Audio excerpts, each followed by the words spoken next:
Story 1. Okay, so I wasn't even going to post this, but my group chat is like, you got to get this off your chest somewhere. So hi, I'll probably regret this later, but whatever. It's late and I'm still mad.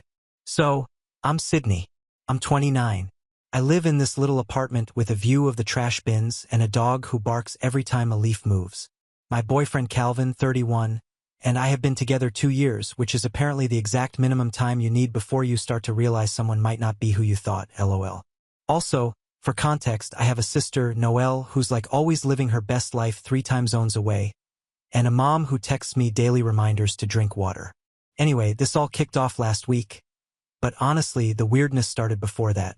Calvin's been acting off, but not in an obvious way. Just these little things that don't add up. He's been leaving his phone face down. He changed his phone background from a dumb selfie of us to a picture of his dog, which, okay, but he didn't say anything. Then he started saying he's behind at work, which fine, everyone's behind. But it felt like he was always conveniently too busy for dinner or anything that took more than an hour. So I get sick. Like actually sick, not cute sniffles. I'm talking fever that makes your bones ache. I started running a temp on Monday night, dragged myself to the kitchen for orange juice. And of course, that's the exact moment Calvin texts me, "Hey, can you help me pack for my work conference tomorrow?" I'm slammed and I can't find my blue shirt. I just stared at my phone for a good 5 minutes because, like, why is this suddenly my job? But I said, sure, because that's what you do, right? I guess I was just hoping he'd notice I was dying and say like, oh, never mind, you rest. But nope. So, I'm there half delirious, sorting through his laundry while he's pacing around my living room on a call.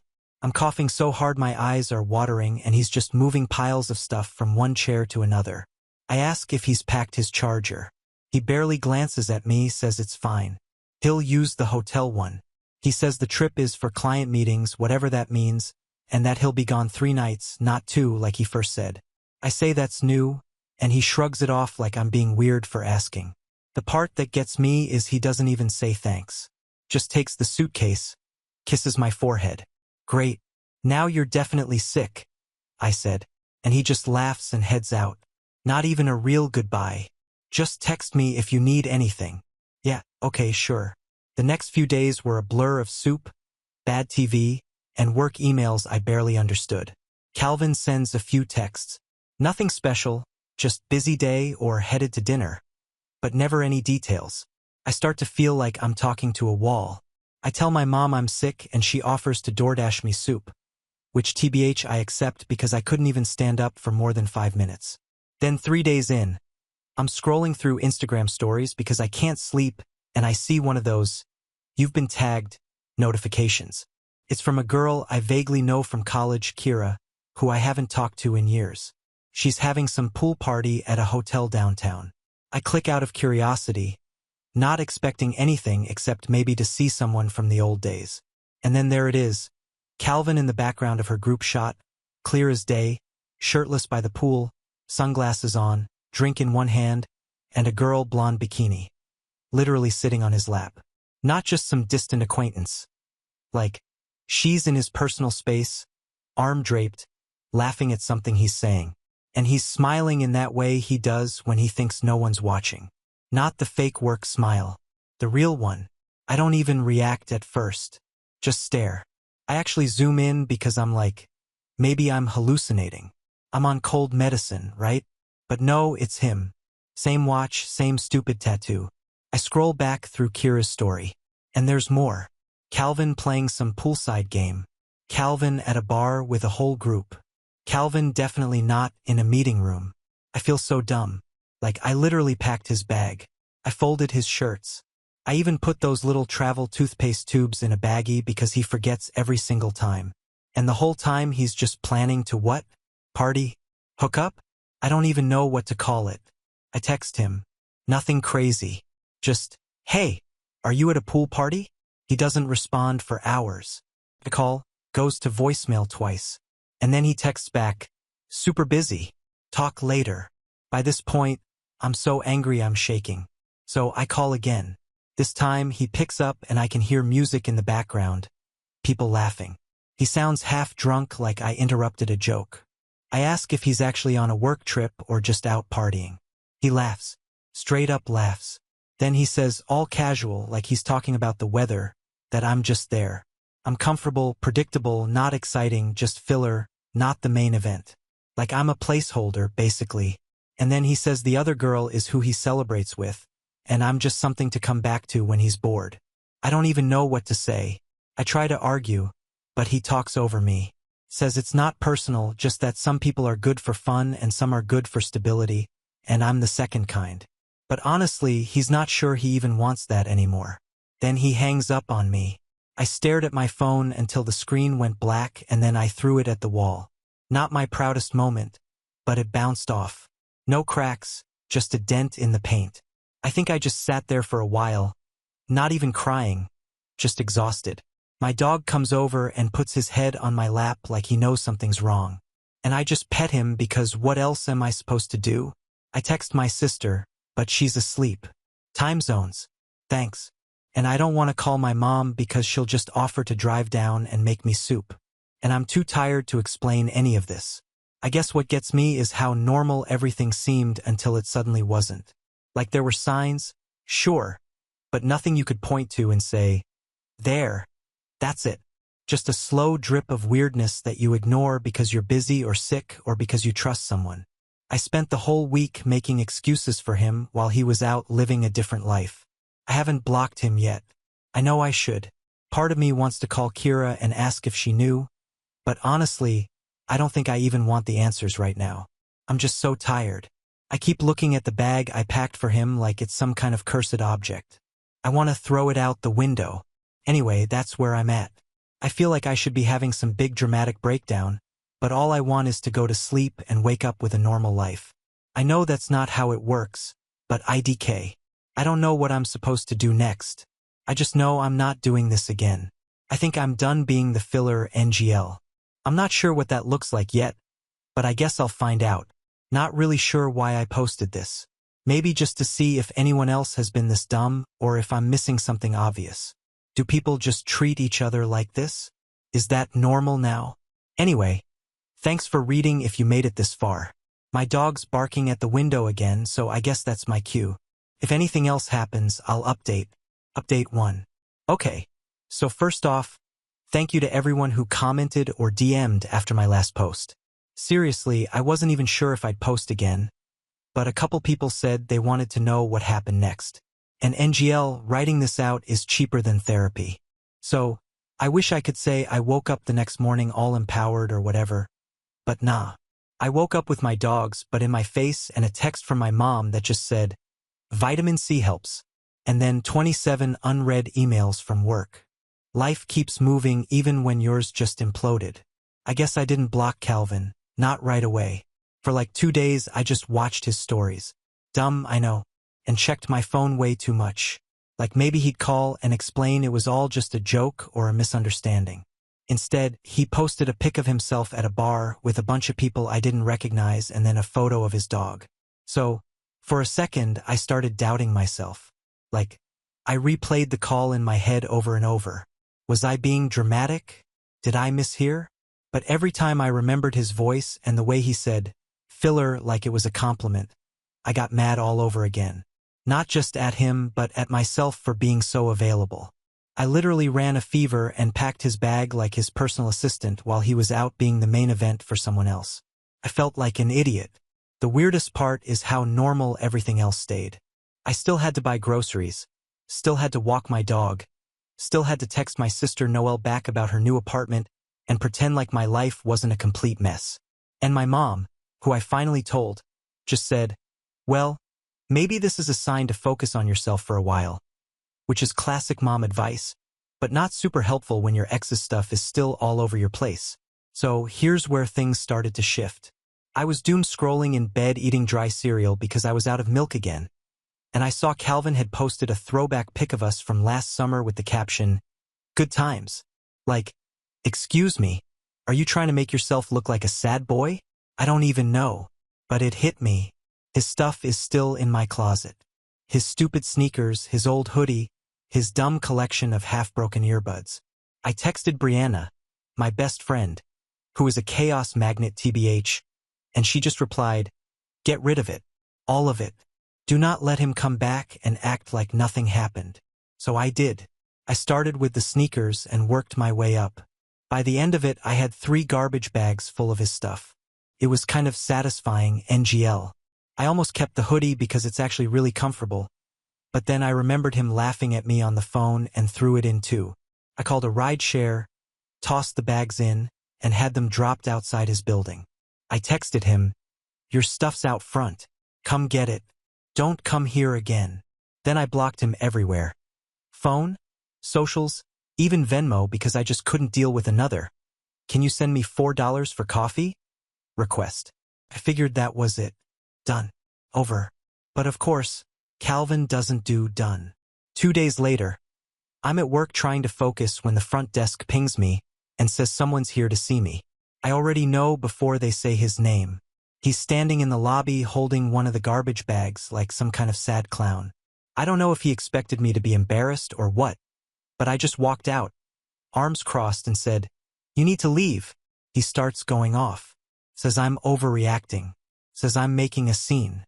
Says nobody else would take him in after what I did, which is honestly hilarious because, I'm not the one who lied. He tries to follow me back inside, and I actually put my hand on his chest and push him back. Not hard, but enough that he gets the message. He grabs my wrist, not in a nice way, and for a second I just see red. I yank my arm back and say, "Don't touch me." The security guard comes over and is like, "Sir, you need to leave." And Calvin finally drops the bag and storms out, but not before kicking the bag into the door so hard half his stuff spills out. Earbuds everywhere.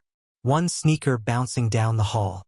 I just stood there feeling everyone's eyes on me, and then I picked up the bag and dumped it in the trash room. Rest of the day, I couldn't concentrate. My wrist hurt where he grabbed it and there was a faint red mark. I kept replaying it, wondering if I should have yelled or done more, but honestly, I just wanted it to be over. When I got home, there was a note stuck to my door in his handwriting. It was long and messy, full of crossed-out words and half-assed apologies.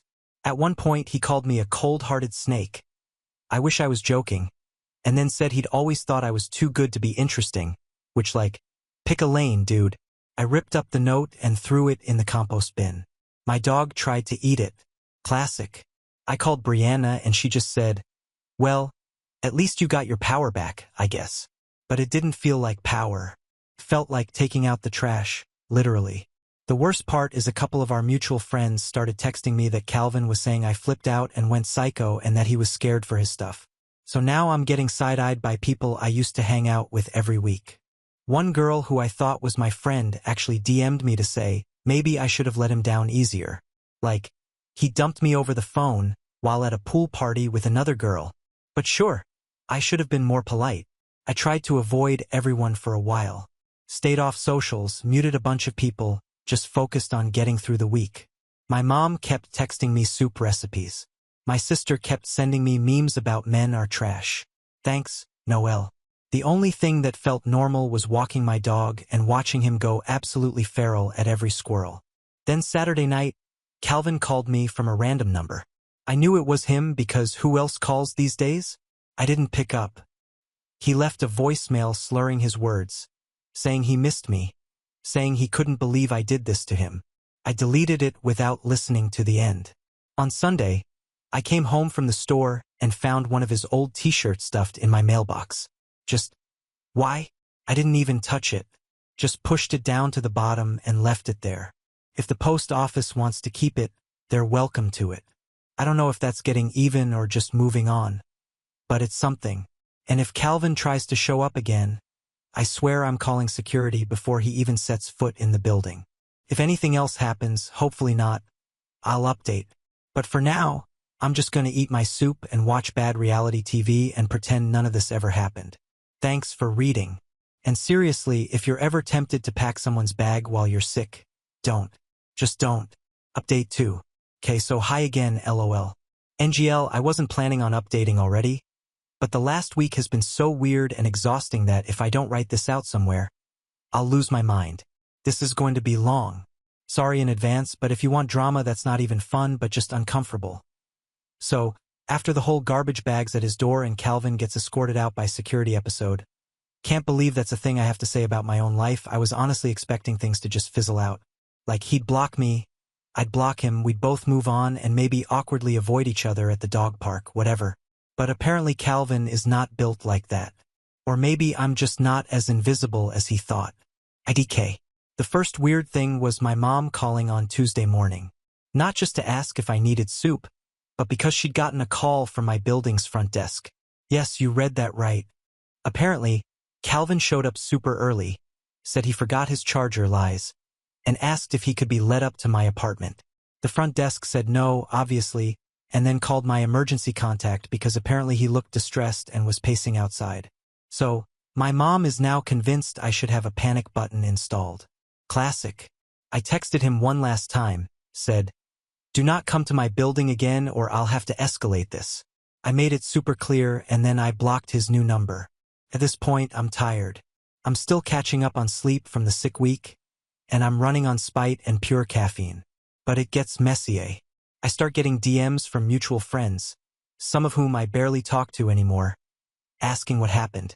One guy, Ramon, just goes, "So, did you really throw all of Calvin's stuff in the garbage? Like not even hi, just straight to the drama." I said no. I bagged it and had it delivered to his door, which is the bare minimum after what he did, IMO. He sends back a shrug emoji and then nothing. Cool. Then this girl, Jess, who is honestly more Calvin's friend than mine, messages me to say maybe I should give him a chance to explain because he's really upset. I tell her the short version. That he lied, cheated, and called me filler. She just replies, "That doesn't sound like him," and then asks if I'm sure I didn't misinterpret. Like, yes. I hallucinated the entire phone call and Instagram story. Sure. I didn't even bother arguing. Just left it on read. So now I'm getting weird vibes from people I thought were neutral or even on my side. Not everyone, but enough that it makes me second-guess things. Like, am I the crazy ex? Did I go too far? But then my sister Noelle texts me a screenshot she got from Calvin's new story. She follows him still because she likes to keep tabs. It's a close-up of his dog, and the caption is, "Wish loyalty was contagious," with a crying emoji. I hate that it stings. I hate that people eat up that sad boy stuff and don't know what he's actually like. The next thing that happens is I start noticing stuff going missing from the building's shared mail area. Like one day, my blue box of protein bars is just gone. And then my dog's new leash is opened and thrown under the table. Not saying it's him for sure, but the timing is sus. I ask the front desk if they saw anything. They just shrug and say, "Could be anyone, but they'll keep an eye out." I'm not going to go full conspiracy, but it does make me double-check the locks every night. I decide to actually talk to a couple friends in person because texting is not cutting it. I meet up with Brianna, who is still my ride or die, and we just vent over coffee for 2 hours. She says I did the right thing, that people always pick sides, and it's usually the loudest one. She tells me if anyone wants his side so bad, they can date him themselves. I laugh for like the first time in days, but things are still tense. The next day, I see Calvin hanging around the corner by my building, just standing there with his phone out like he's waiting for someone. I take a long way home, circle the block, and only go in when he's gone. I text my landlord and ask what my options are if someone keeps coming by. He says if it keeps happening, they'll issue a formal warning and maybe even call the cops if it escalates. Not what I want, but good to know, I guess. Then it actually does escalate. Saturday night, I'm home watching some dumb baking show, and my dog starts barking like he's possessed. I look out the peephole and see Calvin banging on my door, yelling loud enough that the neighbor's baby starts crying. He's slurring his words and I can smell booze even through the door. I shout at him to leave, but he keeps going. Says he just wants to talk. I say, "Go home. You're not coming in." He starts crying, then gets angry and throws his bag at my door. I hear something crash, and when I finally open the door after he's left, my flower pot is smashed and there's dirt all over the hallway. At this point, I'm done being polite. I call building management, report the whole thing, and they say they'll send out a warning letter. Next morning, my neighbor, older lady, super sweet, always gives my dog treats. Tells me she heard everything, and if I need a witness, she'll vouch for me. I thank her and apologize for the mess. She just shrugs and says, "Men are exhausting." Which fair. And then, as if I needed more, I get a call from work on a Sunday. Why? Because apparently Calvin messaged my old boss asking if I'd been acting strange lately and if he should be concerned for my mental health. Like what? I don't even know how he got that number. I'm mortified. And now I have to explain to people that no, I'm not having a breakdown. My ex is just a mess. So now I'm dealing with the fallout on every front. I've got people gossiping, Calvin lurking, my mom stress calling me twice a day, my dog suspicious of every single sound in the hallway. I even considered moving, but that feels dramatic and expensive. And honestly, why should I be the one to leave? So for now, I just keep my head down and try to act like none of this is getting to me. The only upside is that it's made me way more stubborn about my boundaries. Like last time Calvin tried to DM me from a spam account, I just blocked without even opening it. I told my friends if they want to hang out with him, cool, but I'm not going to be there. I told my mom if she wants to worry, she can send me cookies instead of panic articles about break-ins. And for the first time, I actually stood up to my landlord when he tried to give me grief about the noise. I said, "I'm not the problem here, and if you want to keep good tenants, maybe help keep the creeps out." He didn't say much, but he did send someone to clean up the hallway dirt the next day. So yeah, fallout is the right word. It's not some neat closure thing. It's just a mess and I'm tired. And honestly, if I never see Calvin again, it'll be too soon. But I guess I'm learning slowly that sometimes you have to make your own peace, even if nobody else gets it. I know this isn't the most satisfying update, but that's where I'm at. If anyone has tips for getting rid of persistent exes besides moving to another country, let me know. Otherwise, I'll probably just keep my head down, keep blocking, and keep living. If anything else happens or if he finally gets bored and moves on, I'll update. But for now, I'm just hoping for a boring week for once. Update 3. So, real talk.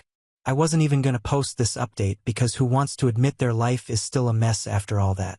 But apparently, I'm the main character in a soap opera no one asked for. So, here we go. This is for everyone who messaged to ask if Calvin finally left me alone, or for anyone who's ever had an ex pop up like a bad ad you can't close.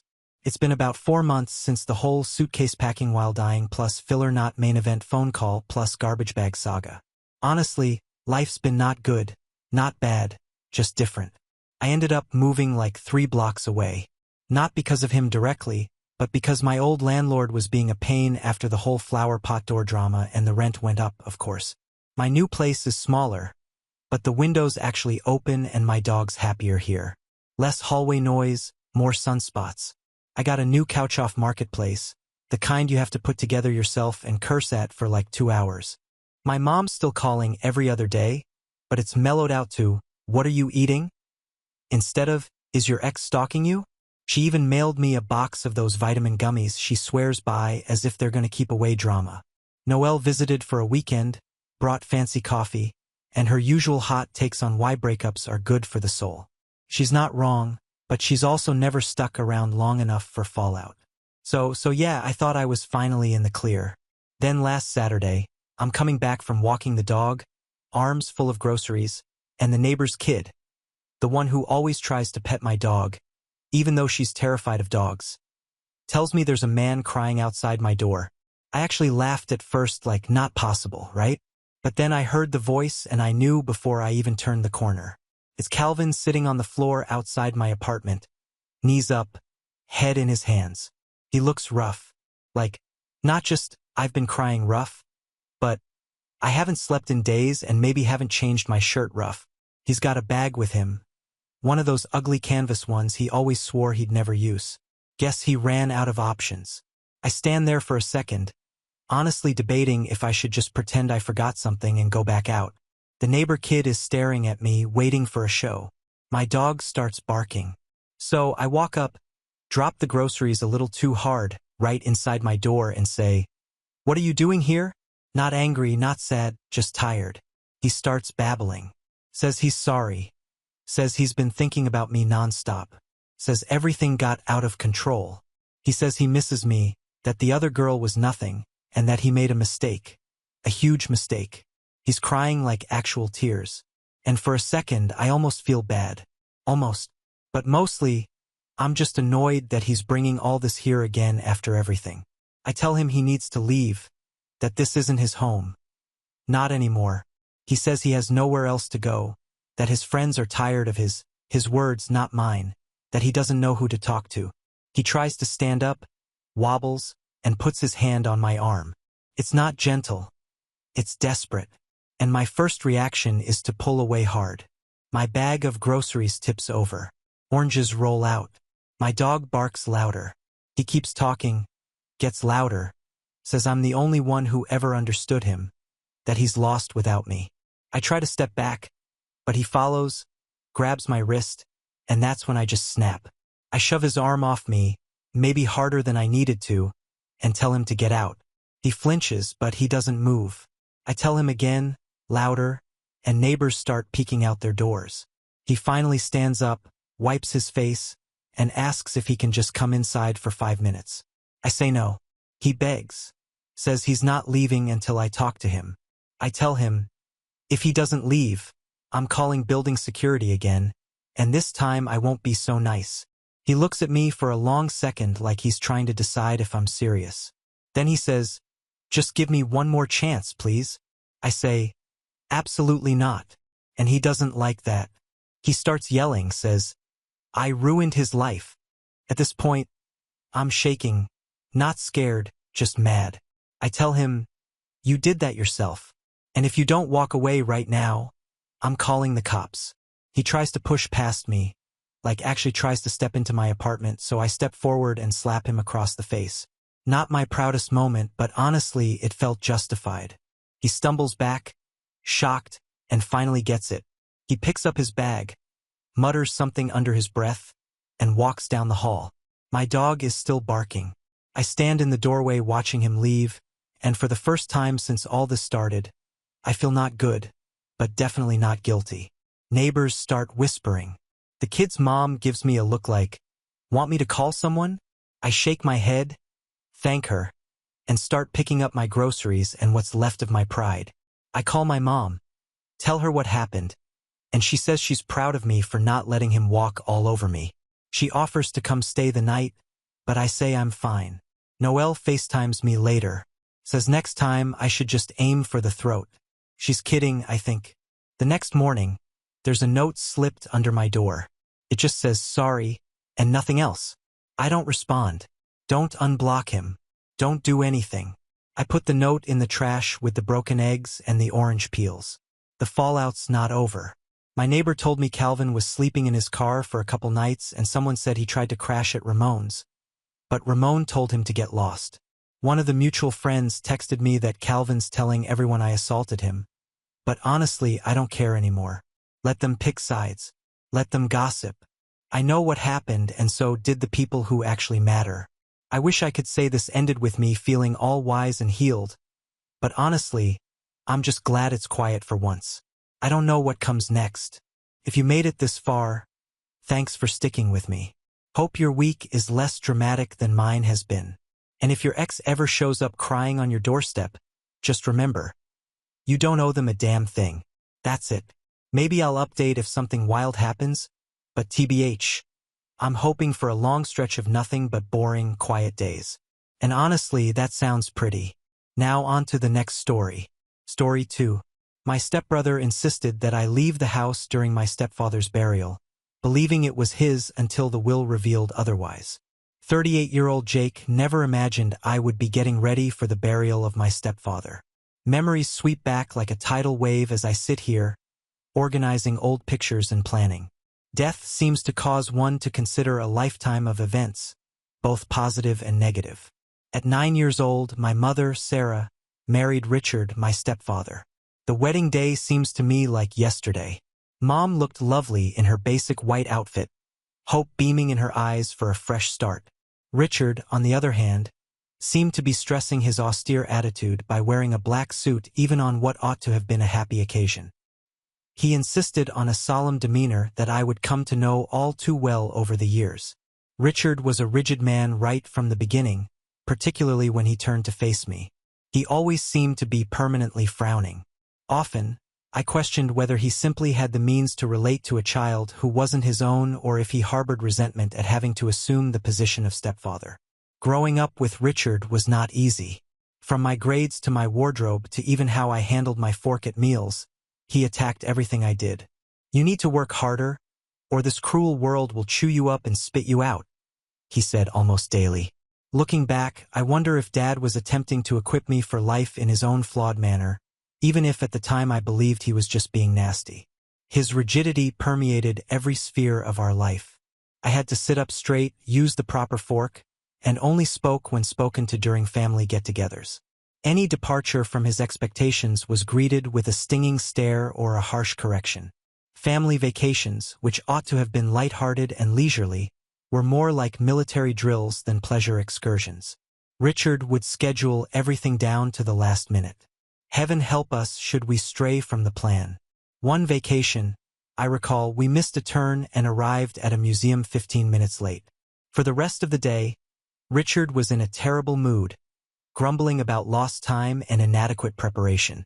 Everything changed 3 years following the wedding when my stepbrother, Michael, was born. Richard suddenly had his own son, and it was obviously clear whose favorite was. He poured love and compliments on Michael.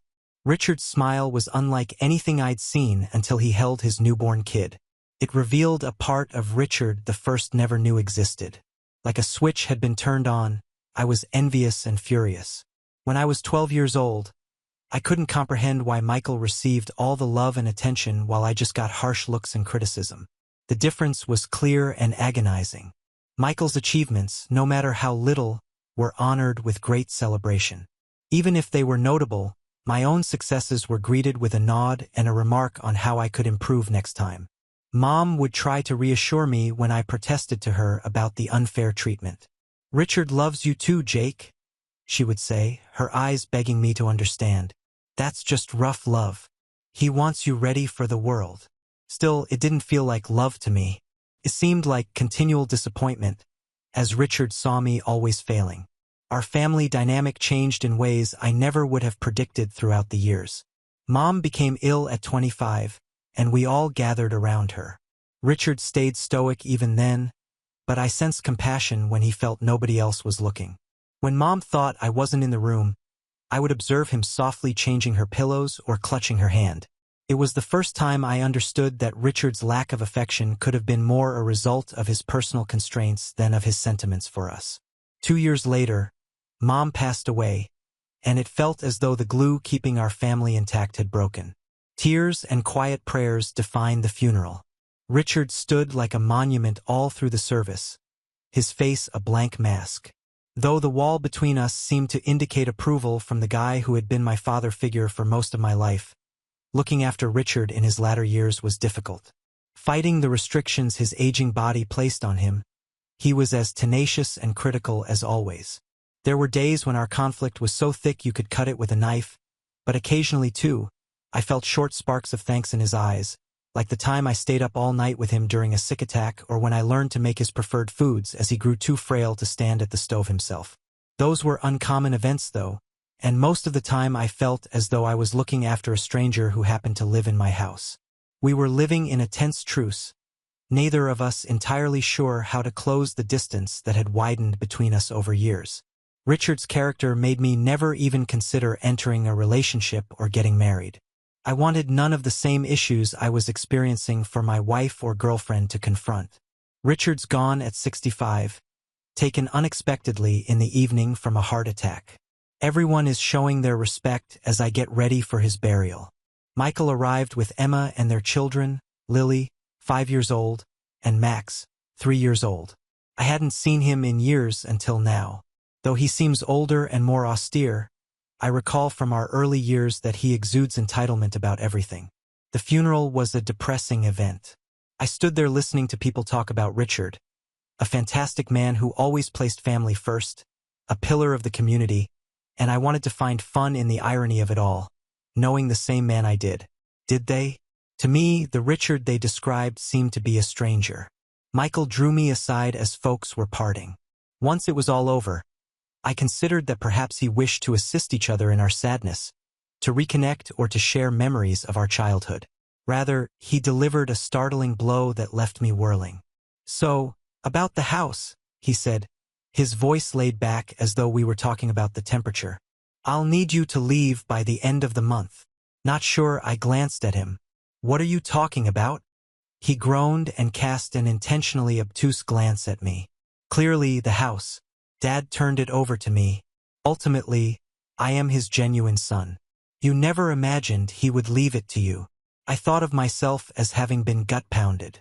This was how it turned out, all these years of trying to be the son Richard wanted and of looking after him. Part of me wanted to fight for what I felt I had earned over years of conscientious living. But another side of me, the one still feeling like that 9-year-old lad yearning for affirmation, wanted to withdraw. "Fine," I answered, my voice empty. "I'll be out by the end of the month. Not only for Richard, but for the family I never really had. For the bond one had always hoped would grow between Richard and me but never did." As I watched Michael walk away, arm around Emma, kids running ahead, that evening I began packing among boxes of memories I wasn't sure I wanted to save. Sorting through years of accumulated belongings, I couldn't help but wonder whether Richard had been right all along. Sometimes you still ended up with nothing to show for it. The world was harsh. Update: I sold out of my childhood house a week ago. For now, Mom's sister Linda is here with me, trying to decide what to do next. Thinking about Michael and how we got here, I lie awake at night staring at the foreign ceiling. Michael obviously was the preferred child growing up. Richard doted on him in a way he never did with me. From the time he was born, birthday celebrations with all his friends invited, new toys just because, pleased smiles when he brought home a good report card. All things I had longed for but never received. I recall one birthday Michael was around 8 years old. Richard hired a whole arcade for his buddies and himself. At the time, I was 17 and couldn't help but contrast it with my own birthdays, which often featured a quiet meal and perhaps a small gift. But Michael aged, and something changed. The sweet little lad who used to follow me about wanting to play developed into a depressed adolescent who appeared to hate everything and everyone. He started to treat me like I was invisible and spoke angrily back to our parents. It was like seeing a stranger seize my little brother's body. One specific occasion comes to mind. When he was around 16, Richard asked us about his marks when we were having dinner. Richard asked us both this kind of inquiry all the time. It was a regular one. Michael burst this time, though. He began screaming about how he despised living under Richard's control and how sick he felt of the pressure. He bolted from the house, slamming the door so fiercely a picture fell from the wall. Richard seemed to be sitting there looking older and sadder than I had ever seen him, instead of the angry man I had anticipated to pursue Michael and drag back. Michael's behavior just became worse as he grew older. He began courting a series of girls, each relationship ending badly. Late nights, missing curfews, and shouting battles with Richard that rocked the home abounded. I tried to keep out of it, but the continual stress would inevitably affect me. Michael laughed it off when Richard tried to discuss respect and duty. "You can't control me anymore," he would say, and Richard would get this expression. A mix of wrath and despair that I had never seen before. Then arrived the day he turned up with Emma as his bride. Not even among us knew he was seeing someone seriously, let alone getting ready for marriage. Walking in with Emma, little more than a teenager herself, he said they had eloped. I shall never forget Richard's expression. For once, he was silent. Mom tried to calm things down and welcome Emma into the family, but the air was clearly charged. Richard seemed to be straining to keep his cool and to find the proper words to speak to his kid. Emma claimed she wanted to live free from family meddling. Michael thus packed his luggage and left, simply as that. He pledged to visit and keep in touch, but those pledges soon dropped off the list. Weeks became months devoid of his communication. His calls were always quick and often tinged with conflict. I assumed definitely he would come back when Mom fell ill, but he did not. He asked her periodically how she was doing, but always had a reason for why he couldn't visit. Work was hectic, the kids were sick, the car was in the shop. Something was always there. Hoping it would be Michael, I recall sitting next Mom's hospital bed and seeing her eyes flash every time the phone rang. More usually than not, it wasn't. It was me who had to phone Mom to let her know she died. He sounded very offended, full of regret for not visiting more frequently. He claimed he would try to make it to the funeral, but ultimately, he did not show up. Just a flower arrangement delivered to the funeral house, accompanied by a card offering his sympathies. Feeling his absence like a physical hurt, I stood at the burial wondering how we had become so far apart. And right now, here we are, not motivated by love or obligation. The prodigal son returns for what he can gain. Thinking about how he swooped in and grabbed the house, acting as though he had some right to do so when he had left us years earlier, makes me enraged. I consider all the evenings I spent seeing to Richard, all the doctor's visits I accompanied, all the meals I made, and all the expenses I paid. And for what? To be thrown aside just like I never really mattered at all. But my phone calls as I'm staggered in these terrible ideas. It is Mr. Thompson, Richard's attorney, telling me he has to talk about something vital. He sounds serious and asks me to come back to the house tomorrow. Uncertain on what to believe, part of me hopes there's a mistake and maybe I won't have to abandon my house after all. Knowing how let down I have been in the past, another side of me is terrified to hope. I wonder what tomorrow will hold as I hang up the phone. Whatever it is, I am clear one thing. This is not going to be easy. I toss and turn the remainder of the night, my head ablaze with possibilities. Something so crucial that Mr. Thompson had to see me personally. Richard left something for me after all, is it conceivable? Alternatively, is this only another letdown in a long run of disappointments? Feeling like a stranger, I stood before my childhood house the next day. To my astonishment, Michael's car was also in the driveway. Already breathing deeply, I entered. The familiar creak of the front door sent a pulse through me. Sitting at the dining room table, Mr. Thompson had a stack of documents before him. There were Michael and Emma as well, clearly agitated, with his demeanor unreadable. The attorney motioned for me to sit down. Down seated, well aware of the tension in the room. "Thank you all for coming," he said with a firm, businesslike voice. "I know this is a tough period, but there are some crucial issues about Richard's will we should talk about." Michael slanted forward, a smug grin on his face. "Let's wrap this up. I would want to start right away as I have plans for this home." Mr. Thompson cleared his throat, seeming uncomfortable. "We should really talk about that. Richard's will states that Jake has been left the house and, in fact, all of his possessions." The room went still. For a time, I felt as though I couldn't breathe. Had I heard him precisely? After all these years of believing I was never good enough, Richard had left everything to me. The first to react was Michael. "What?" he yelled, leaping to his feet so fast his chair dropped backwards. "That's not possible. Real son of his father is me. He wouldn't hand everything to Jake." Mr. Thompson stayed cool under Michael's rage. "I'm rather worried it's rather obvious. Richard's will specifically says that Jake is to inherit all of his possessions, including the house, his savings, and his personal items." What I was hearing defied belief. It seemed illogical. Those years of criticism, of feeling as though I could never measure up, and now this. Michael was pacing now, his face flushed with rage. "This is nuts. When he composed this, he must have been insane. I'll dispute it. I'll bring this before court." Mr. Thompson gave a headshake. "That is not what I would counsel. Richard prepared this will rather carefully. He included a letter outlining his choice and had it attested and notarized. Challenging effectively would be quite difficult." Michael turned to face me, his eyes flaming with resentment. "You did this, did not you? You somehow twisted him against me." Still in disbelief, personally, I raised my hands. "About any of this, I knew nothing.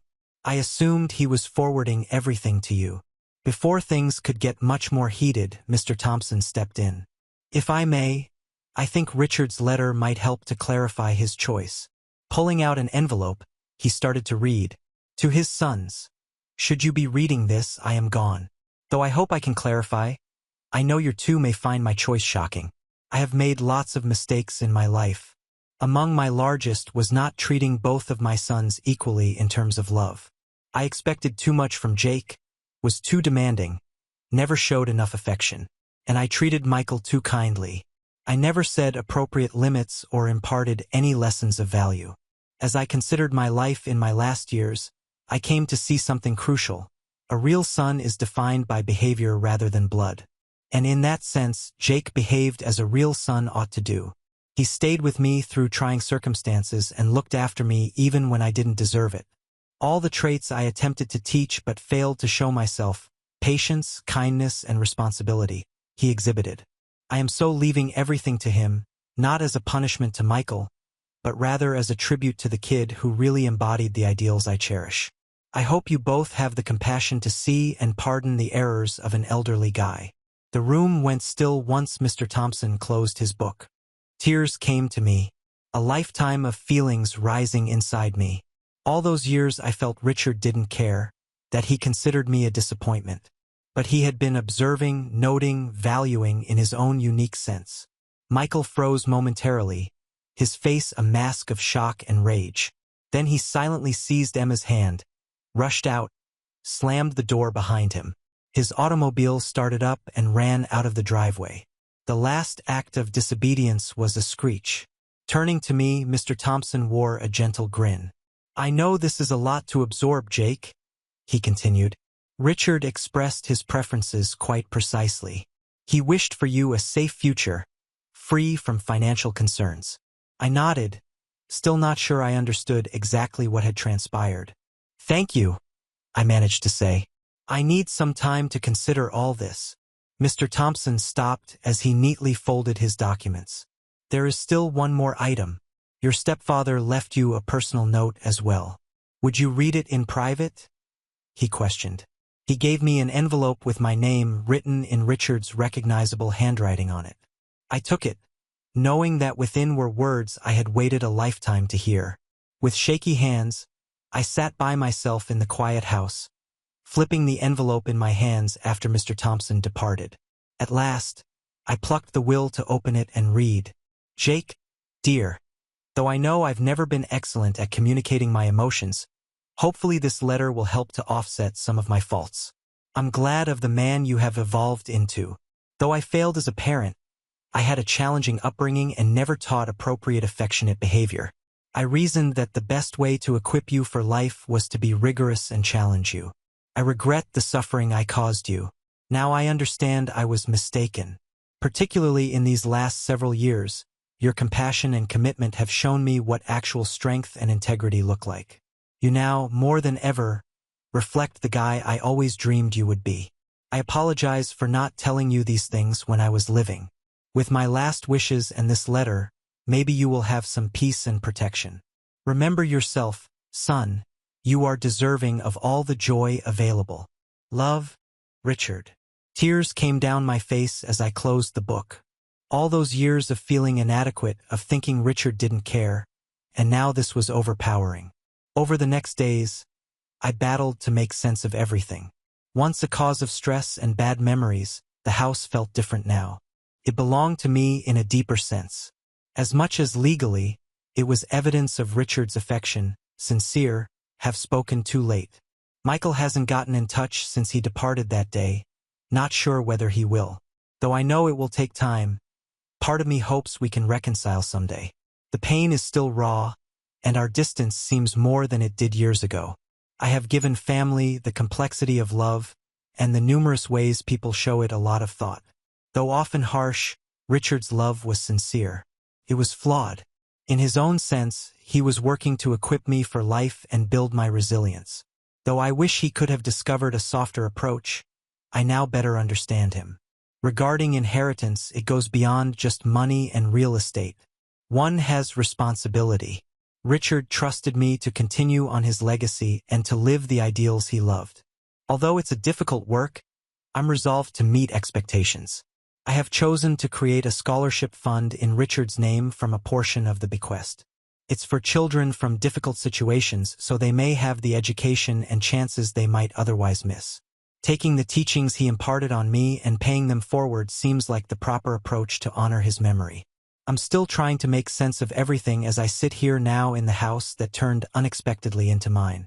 Fathers and sons have a complex relationship, marked by frequently unsaid feelings and misunderstandings. Richard and I never had the relationship I wanted when he was alive, but his last act has given me an opportunity to better know him, to see the love always there, buried under the surface. I wish Dad had told me these things during his lifetime. We could have had talks, cleared the air, perhaps even created the relationship I so yearned for. But life does not always provide us tidy ends or flawless closure. Right now, I'm concentrating on respecting Richard's memory by practicing the ideals he sought to inculcate in me. Work hard, be conscientious, and most importantly, love those who matter. I'm glad to be carrying on a legacy. Looking ahead, I experience a range of emotions.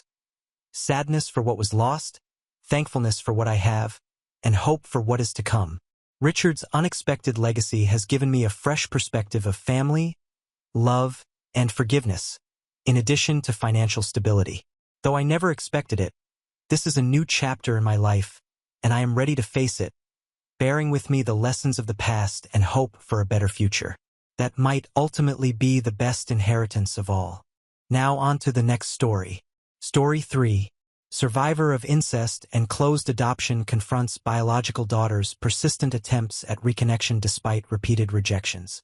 I don't know if this is the right place, but I've exhausted other means of support. When I was 12, I suffered a short period of horrible abuse from a distant relative and ended up pregnant. My religious parents were adamant about choosing life while maintaining their crystal-clear image in the community, and I was sent to live with my grandmother for my 7th grade year. I ended up giving birth a few weeks after my 13th birthday and immediately handed the child over to her adoptive parents, who at the time seemed like wonderful people. The only people who even knew of my pregnancy in my life, aside from authorities or medical personnel, were my parents, my grandmother, one of my brothers, and my therapist. My husband is also aware. I'm now 32.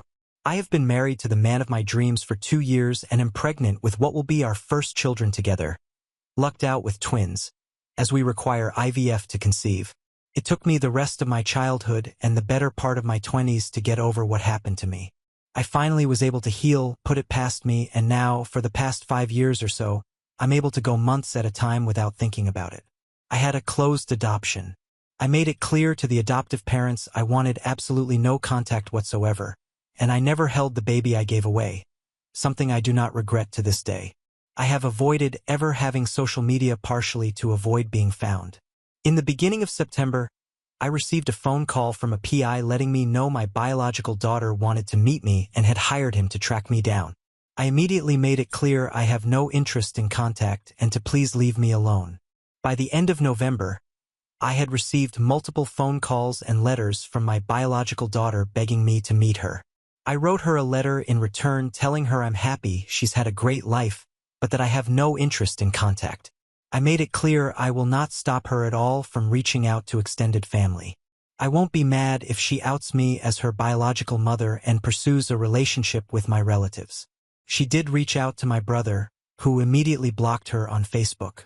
I would prefer she didn't, but I don't think it's my place to keep her from doing so. On Tuesday, she showed up at my front door while I was at work. My husband answered and immediately told her to please leave or he would have to call the police. I don't know what to do. I don't know how to explain to her in any other way that I do not want to meet her. I also don't want to be cruel. I don't view her as my daughter, as horrible as that sounds. I do wish her the best, but I have built a life I'm finally comfortable with. I don't want her to be part of it. If there is any insight any adoptees could provide on how I could explain this to her without having to just be brutally honest and also sparing her feelings, or birth moms who have gone through a similar thing, relevant comments. Comment 1. Comment deleted by user. OP. I ended up writing her another letter explaining how she was conceived, how many years it took for me to finally feel like a human being again, and how my unwillingness to meet her has nothing to do with her personally and everything to do with needing to preserve my own mental health. I asked that she please leave me and the one brother she reached out to alone. I again stressed I would not stop her from reaching out to extended family, and I included a packet of information about our family medical history and some watercolor pictures that my grandmother and I made together when I was pregnant with her. Comment 2. Question. Did her adoptive parents know about the circumstances of her conception? OP. Her parents were made aware by my parents about details surrounding her conception before the adoption took place. Comment 3. While I don't condone her behavior, do try to understand what forces would drive someone to behave that way. What you and your husband are doing is, to put it very bluntly, a cruelty. It's understandable but no less cruel. It makes sense that you don't view her as your daughter, but it also makes sense that she might seek to know who she is by knowing you. As an adopted kid growing up, I wondered endlessly about who I was, and I felt like the only way to get a sense of it was to track down biological relatives, which I did do. And funny enough, I experienced a little bit of what you described doing to her. It more or less worked out for me. She's a 19-year-old woman who just wants to know who she is. It actually may be healing for you also to erase the trauma of what you went through at 13 and giving up the child then by replacing it with this new person whom you may find you relate to as a peer rather than your child. You may see her more as a younger sister, and that may actually be a great relationship for the two of you. The best situation I could see happening would be for you to welcome her interest and accept it as a legitimate part of your life and family, for you and your husband to get over your resistance to the fact that she exists. I know my own birth mother's husband had to deal with this to a degree. Resisting her will actually just make things more unpleasant and have them linger like the second shoe that never drops, while dropping the resistance may be the most peaceful path to her leaving on her own or, better yet, co-creating the kind of relationship that works for everyone involved. Obviously, as an adopted kid, I'm going to advocate for other adopted kids getting whatever they can to gain some closure about their own adoption experience. Adoption is itself traumatic, and it echoes throughout life. I think it would do both of you a world of good to hop on a phone together and for you to explain what your resistance is about. OP. Nothing will erase the trauma I went through at 12 and 13 years old. In the span of a little over a year, I went from a little girl who still played with Barbies to being forced to go through the extremely traumatic birth of an unwanted child. She is welcome to be a part of the lives and family of my extended family. Someday, when my own children are grown, they are free to know and love her. For my own life, I choose not to have her as part of it. As painful as it is, she is a physical reminder of the worst events that have ever happened to myself and my brother. Telling me it may be healing for me or erase my abuse to get to know her is, in a way, condescending. At no point did I attempt to make a claim that I know her trauma, nor will I ever trivialize it. I will never know the loss she feels or the pain and unique trauma that comes along with being an adoptee. I won't claim to know what's best for her to heal or any other person. I wish her nothing but the best, but I won't be hopping on the phone with her anytime soon. I won't pretend to know your trauma. Don't pretend to know mine. I wish you and your family happiness and health. Adoption is challenging and it seems often tragic for many parties involved. Comment 4. Threatening to have your daughter arrested because she wants to meet you seems a bit excessive. OP. A woman who is a stranger to my husband showed up at our front door demanding to see his wife, me, in the middle of a pandemic while I am 26 weeks pregnant with our first children. She was shouting, demanding to see me, and he calmly told her to leave or he would get the police involved. I don't think he acted out of line or in excess. Comment 5. You didn't say that in your original post. All you wrote was, on Tuesday, she showed up at my front door while I was at work. My husband answered and immediately told her to please leave or he would have to call the police. OP. At the time, it didn't seem necessary to say she, a stranger that I expressed I did not want any contact with, presumably drove across state lines to come to my home while I am knowingly pregnant during a pandemic to see me. I am sympathetic to everything she's going through, but it was extremely unsettling for my husband, and I don't blame him at all. He's understandably protective of me. Comment 6. It's unsettling to see so many people refer to this 19-year-old girl as some malicious woman, including OP. She's a child and she is acting like one. OP. At no point did I make her out to be a malicious woman. She is definitely young, and I understand that that is part of where her lack of impulse control comes from. I have given her as much of an explanation as I'm willing to. I hope that she finds peace and closure in whatever it is she is looking for now that I have made her aware of the details surrounding her conception. I hope she can understand better why I make the choices I am making. I am someone who places a lot of value in having my space and boundaries respected. I don't feel I owe her anything. I was a child myself when she was born, and we are both victims of the same man who forced us into this situation. I do not view her as my daughter, and I do not view myself as her mother. I think we are two people biologically tied as parent and offspring and tied by a series of extremely traumatic events that we had no choices in. I did not feel familial kinship for her while I was forced to keep an unwanted pregnancy, and I did not feel familial kinship for her when I was forced through a traumatic birth. And to be brutally honest, I do not feel familial kinship towards her now. I wish her well and I hope she finds peace, but do not feel in any way a parent to her. I don't know her trauma and will never know her trauma in the same ways that she will never know mine. I don't think she has malicious intent. Comment 7. Yes, you did, but when confronted about that several times, simply deny the misconstruction of the poor girl. P. I have empathy for her to a point. We all have the right to our boundaries being respected. Update TLDR. When I was 13, I gave birth after being forced to go through a pregnancy that resulted from incest/rape. The child was adopted through a closed adoption. After she initiated contact, sought a reunion, I declined wanting contact, and she has now shown up at my home twice. I reluctantly agreed to a phone call with said young woman today, and I know without a doubt that she is entirely unwelcome in my life. As stated in responses to comments in my original posts, I ended up writing my birth daughter another letter explaining to her the circumstances of her birth and why I do not want contact with her. I also included a few watercolors I did with my grandmother while I was pregnant with her and an extensive packet of information regarding family medical history. I overnight FedExed it to the address I had for her. Sadly, in the late hours of last night, she showed up at my house again. This time while I was home, and pounded on my front door screaming. My husband and I tried to ignore it, but we got a phone call from our neighbors that they would call the police if we didn't answer our door. I handled the situation, and I honestly didn't want to start Christmas Eve with getting someone clearly going through the thick of it arrested. My husband spoke to her via our home doorbell alarm system thing. When this did not placate her, I literally barricaded myself in our bathroom, and he went out the back door, locking it, and then around the front to speak to her. I could hear him screaming at her. Unpleasant but apparently effective because she finally left. This morning, I received a phone call from her adoptive parents apologizing to me that they never fully disclosed how she was conceived and that they helped fund the PI, which is how she found me, hoping it would lead to a more happy reunion. What they did tell me. They told her that she was the result of rape. What they lied to her about was that it was my parents who made me give her away and that I always loved her, chose life, and wanted to keep her if I'd been older, all lies. And it seems she received a similar very religious upbringing that I did.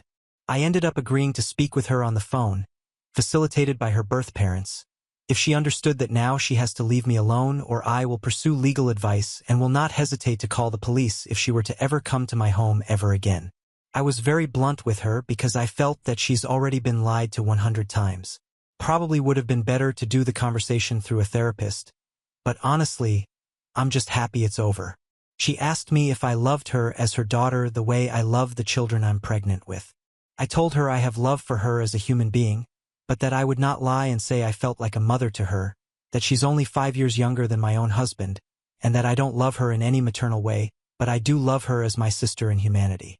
She asked me if I wished I had an abortion. I said that at the time I wanted an abortion, that the trauma I felt would have been significantly reduced if I were allowed to terminate the pregnancy forced upon me by my rapist. I also said I wouldn't go back and change what happened now because she already exists and I would never wish away her existence. She asked me about my faith and if I am still a very conservative religious background that I guess she shares. I told her no, that I'm not even a Christian. She asked me about my political beliefs and if I support murdering babies. I said I'm 100% pro-choice, that I'm a socialist and an anti-capitalist, but that I don't think being conservative makes you a bad person, not really related, but I felt the need to say it. We talked about other things for a bit, mostly her asking me because if I'm being honest, I don't really care to ask her anything about herself. She asked me if I forgave her birth father and if I ever spoke to him and if I would ever consider visiting him with her. I told her that I will never forgive him, that I don't ascribe to Christian ideas of having to forgive. When pressed further about information related to him, I told her to ask my parents for any further information and take the time to read the second letter I wrote her. I provided her mother with contact information for my own parents. I'm hoping to close this chapter of my life. I can't imagine speaking with me gave her much peace, but I hope she's satisfied. My husband and I are now considering moving so that she can't find us again. I don't feel any better having spoken with her. If anything, I'm reassured about choosing never to see her in person. She seems like a broken person, and I hope she finds her own healing, but I do not want her as part of my life. She seems like the kind of person I wouldn't get along with and would never respect boundaries. I get that she has so much trauma of her own, and I hope she is able to leave the religious community she belongs to, unless she's happy there. I don't feel guilty that her life wasn't everything it could have been. I do feel sympathy that she obviously has been raised in a similar toxic religious household. I am glad this is over.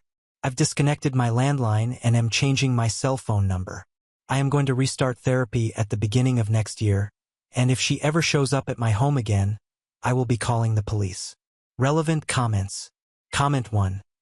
You did everything possible to help her while still keeping that boundary clear. I applaud you for that. I know this was very disruptive to your life, and she had no right to it and obviously crossed the line multiple times. It makes a lot more sense now hearing about the involvement of the adoptive parents and how they have hurt the situation. They should have never, ever told her those things, never crossed a line with the PI, and never encouraged her to keep pursuing this. It was completely inappropriate and entirely their fault. Honestly, the girl is just acting in the way you would expect for her age and upbringing in the context of what she had been told. I'm sure that as she gets older, she will think back to this and possibly read through everything you gave her multiple times. She will be able to process it and most likely be able to understand where you're coming from. She will appreciate the information and the honesty. At some point, she is just a child, and everything that she had ever thought about the situation and the possibilities of a relationship is completely wrong. That's a lot to stomach for anyone, let alone a kid. Try not to be angry with her about this. If anything, be angry at those parents. They are the ones responsible for putting her on this mission. I'm not angry with her. I don't hate her.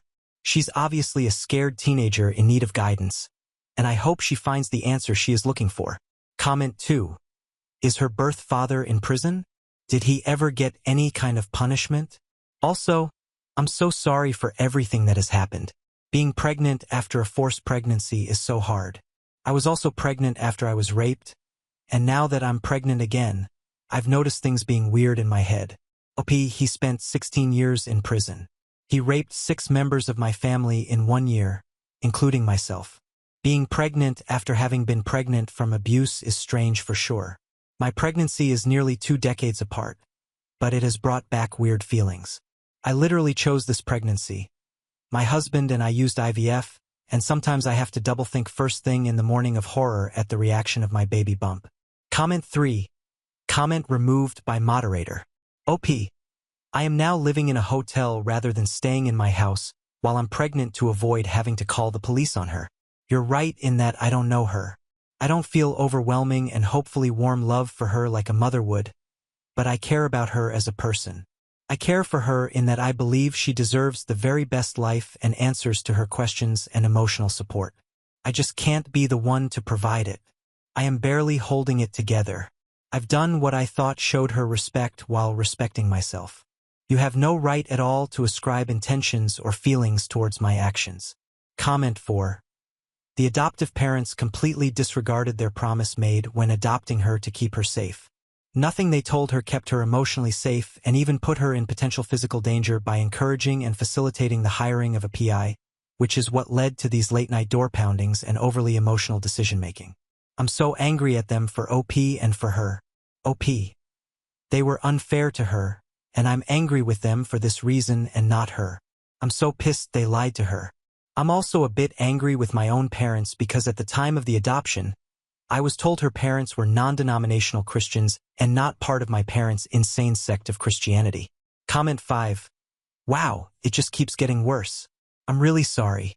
I'd be extremely angry with the adoptive parents as well. I might be more inclined to give my parents the benefit of the doubt and ask if they've been lied to as well, since the adoptive parents are obviously extremely dishonest, willing to tell reprehensible lies to their own child to avoid a difficult conversation. You mentioned that your parents have grown and changed immensely since this all happened. Would you be able to discuss this with them to get some answers and work towards closure, perhaps once you're back in therapy and have guidance? OP. I genuinely thought her parents were good people all my life, or at least all her life. It never crossed my mind they weren't. I would have fought harder for a better set of people had I known they were the same type of Christians as my parents. I'm definitely going to be speaking with my parents about this with the facilitation of a mental health professional when given the chance. Honestly, my parents were such jerks and liars when I was a kid. They genuinely may not remember telling this specific lie. They are pretty awesome people now and have spent like 15 years working so hard to change. I obviously don't excuse their behavior ever, but I do think they will be open to talk about this and admit their part. If you're talking about speaking with her parents, I really don't think that's going to happen. Comment 6. I just asked this some seconds ago. The parents who allowed to be raped and rug-swept it are more deserving of empathy and consideration than the poor girl, innocent in all that mess. Come on, OP. OP. I know my parents, they raised me. They are far, far, far from perfect. I don't see them all the time, but I have an established relationship with them that spans 32 years. My biological child is a stranger to me. I don't know her. I don't know her intentions. I haven't spent hundreds of hours in therapy with her over nearly 2 decades, picking apart and rebuilding our relationship. She's now come to my home uninvited 3 times after I've asked her multiple times to leave me alone. She stalked me at this point, and I've done nothing but try to be sympathetic to her. My parents aren't perfect people, but they've spent over a decade fundamentally reassessing who they are, what they believe, and the role they played in the traumatic childhood of my brother and I. They respect every boundary I ask of them nowadays. They know the part they played and own up to how effed up they were when I was a kid, and they are amazing parents to much younger brother than they ever were to my brother and I. My relationship with my own parents isn't up for debate here. OP. Just to make it clear, my parents absolutely never allowed myself or my brother to be raped. OP. I never said they were more deserving of empathy than her. I don't think they are. Additionally, my parents, again, far from perfect, but did support my brother, myself, my maternal cousins, and my paternal cousins emotionally when we testified against our rapist. Comment 7. Comment deleted by user. P. I disagree. I was a child when I had her against my will. I begged my parents and then my grandmother to please not force me to give birth. I don't know what more could be asked of me. I made it clear I did not want contact with her. She pushed for contact and I gave it to her. I'm not going to lie to her.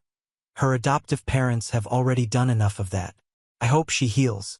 I hope she has a great life. I just don't want any part of it. Honestly, I hope she has a great relationship with her biological grandparents, my own parents, if that's what she wants. I hope she meets them, and I hope they give her the biological connection she craves. They are entirely different people from when I was young, and I can honestly say they are good people now. I would not classify them as good parents when I was growing up, but decades and a lot of therapy can change things. I hope she finds joy. I hope she finds peace. Now on to the next story. Story 4.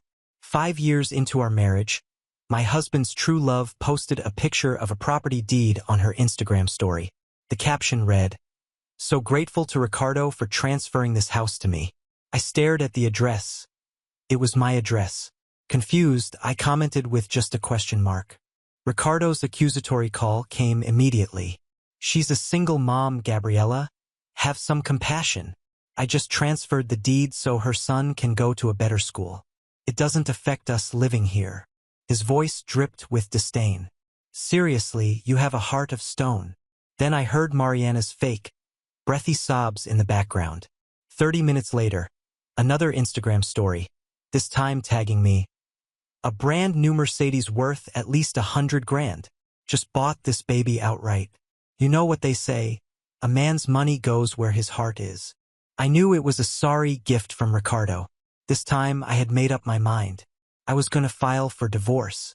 Ricardo came home that evening to find me staring at a birthday cake while swallowing a mifepristone.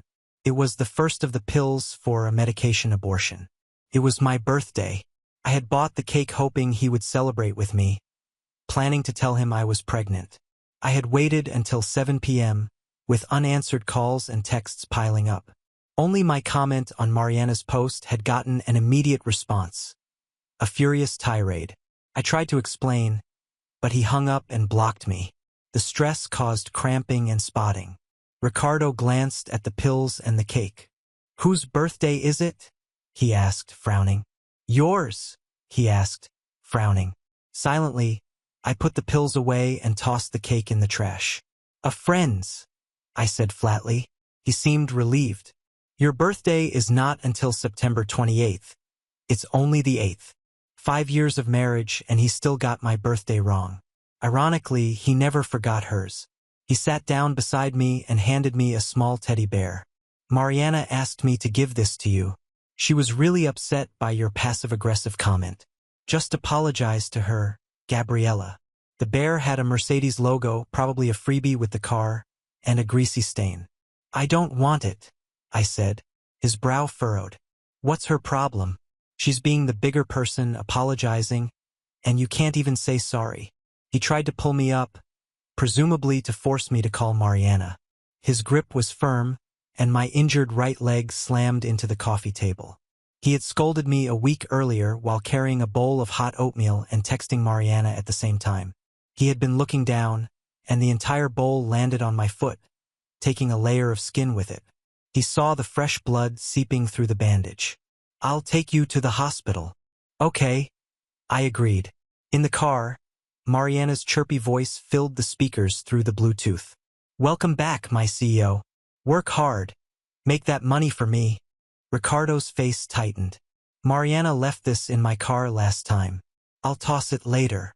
"Don't bother," I said quietly. Silence returned. He looked at me surprised. "You're not angry?" I just pressed my lips together. I used to care about Mariana. Now I didn't even care about him, let alone his mistress. "Just drive. It's late." The hospital was a mile away, just after a U-turn. His phone rang. He answered, a smile spreading across his face. It was Mariana, her voice sugary sweet, asking him to teach her how to drive the Mercedes one-handed. "Mariana has something urgent. I'll drop you off here. The hospital's right across the street, just 50 yards. He couldn't even be bothered to make the U-turn. He was that eager to see her. I stared at him coldly. "I can't walk." His expression turned icy. "Don't be dramatic, Gabriella. You have a leg injury, not a disability." He yanked me out of the car, telling me to call him when I was done at the hospital. He sped off, splashing dirty rainwater all over my injured foot. A light drizzle started. I stood there, soaked and shivering, tears streaming down my face. 50 yards felt like 50 miles. A sharp pain ripped through my abdomen, and I collapsed on the crosswalk. Cars whizzed by. If a hospital security guard hadn't helped me, I might have been hit. Hours later, I finally made it home, exhausted and aching, only to find Ricardo storming in. "I told you to call me when you were done." I waited at the hospital for an hour. "Your phone was off." I looked at Ricardo blankly. I had been at the hospital for 2 hours, receiving 4 bags of 4 fluids. There was no sign that he had shown up. I had to take a cab home, and my phone had died just 2 minutes before he called. He hadn't been there at all. He used to be so attentive. When did everything change?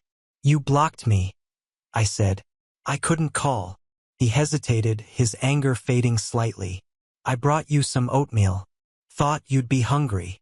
I looked at the watery gruel. A few sad sprigs of green onion floated on top. No egg, no meat. It looked like leftovers. 30 minutes earlier, Mariana had posted a photo of Ricardo cooking. The caption read, "Who says chivalry is dead? Not only did he teach me to drive my new Mercedes one-handed, but he's also making homemade oatmeal for me. So sweet." My stomach churned. "Throw it away." "I don't want it." His face darkened. "What's your problem? I went out of my way for you. I just transferred the house to Mariana, and you're being difficult. I'm still letting you live there. She was just grateful that her son has a stable home, and you went and made a snarky comment. I haven't even brought that up yet." I was physically and emotionally exhausted. "You misunderstood." I was just confused because the address on the deed was our address. He cut me off. Misunderstood? Mariana's right about you. You're always so angry, so bitter. Anytime I talk to another woman, you get jealous and paranoid. There's something wrong with you. Before, I would have argued, tried to make him understand. Now I just stared at him. When he finally finished his rant, I asked calmly, "Are you done? Can you turn off the lights?" He glared at me and slammed the door on his way out, leaving the lights on. Moments later, another slam echoed. The front door this time. Usually, when he stormed off to Mariana's after a fight, I'd lie awake all night. Tonight, I slept soundly. The next day, I contacted a lawyer to start the divorce process. Ricardo disappeared for 3 days. I saw him for the first time in a vacation photo posted by his friend Carlos, a group shot of them with friends. Ricardo and Mariana stood side by side, wearing matching outfits, Mariana beaming. I liked the post. Ricardo called immediately. "I'll pick you up later. We're going to the beach with some friends," he added. "I didn't even have to invite you, you know? Consider it a reward for your good behavior lately." "Okay," I said. The divorce was already in motion. I didn't want to alert him. He picked me up, surprisingly without Mariana. At the beach, Carlos greeted me. "Sorry about the other night, Gabriela. I organized that get-together and should have given you a heads up. I'll take a penalty shot for that later." He was publicly smoothing things over, trying to make me look good. "It's fine," I said vaguely. "Work's been crazy lately. I heard you convinced the top execs to open a branch in Springfield. Congrats." More polite small talk. "We're considering," I said, non-committed. Ricardo marched over, scowling. "Springfield? Why didn't you tell me? I didn't approve that." I turned and looked at his furious face. The air thickened with tension. Ricardo continued his interrogation. Carlos awkwardly tried to defuse the situation, suggesting they start the barbecue. Once the grill was ready, Ricardo sat next to me, looking unusually anxious. "I promised Mariana I'd transfer the house back after her son finishes elementary school. And you know it's my house. I don't even have to explain myself to you. Okay?" I replied calmly, "Okay." Then a familiar figure appeared in the distance. My smile faltered. A young guy I'd never met, clearly a friend of Ricardo and Carlos, jumped up and waved excitedly. "Hey, Mariana. Ricardo's over here." A collective gasp rippled through the group. Carlos kicked the guy's foot and muttered something about him being clueless. "I need the restroom," I said, standing up. I didn't want a scene. I wanted to maintain some dignity. Ricardo glanced at me, then at Mariana, and didn't follow. When I returned, everyone was sitting on the beach, full from the barbecue. Mariana and Ricardo were nestled close together. I found a quiet spot away from them. "All right, everyone's here," Carlos announced. "Let's play truth or dare." Ricardo won the first round. Mariana lost. She chose truth. Ricardo went easy on her, asking about something happy that had happened recently. Mariana batted her eyelashes at Ricardo. "I met an amazing guy, and within a day, I had a house and a car. He even taught me to drive one-handed." She finished with a triumphant smirk in my direction. Most people there knew how she got the house and car, but they always pretended not to notice. Mariana flaunting it was another story. The air grew thick with awkwardness. Even Carlos looked uncomfortable. Seeing that I wasn't reacting, he tried to keep the game going. "Okay, round 2. Looks like it's Gabriela's turn this time." Mariana got to choose my dare. "Truth," I said flatly. Mariana sauntered over with a beer. "Let's make this interesting, Gabriela. How about a dare?" Alarm bells rang. "I choose truth. It's easy. Ricardo says you're a great swimmer. Swim a lap for us." She looked pointedly at my stomach.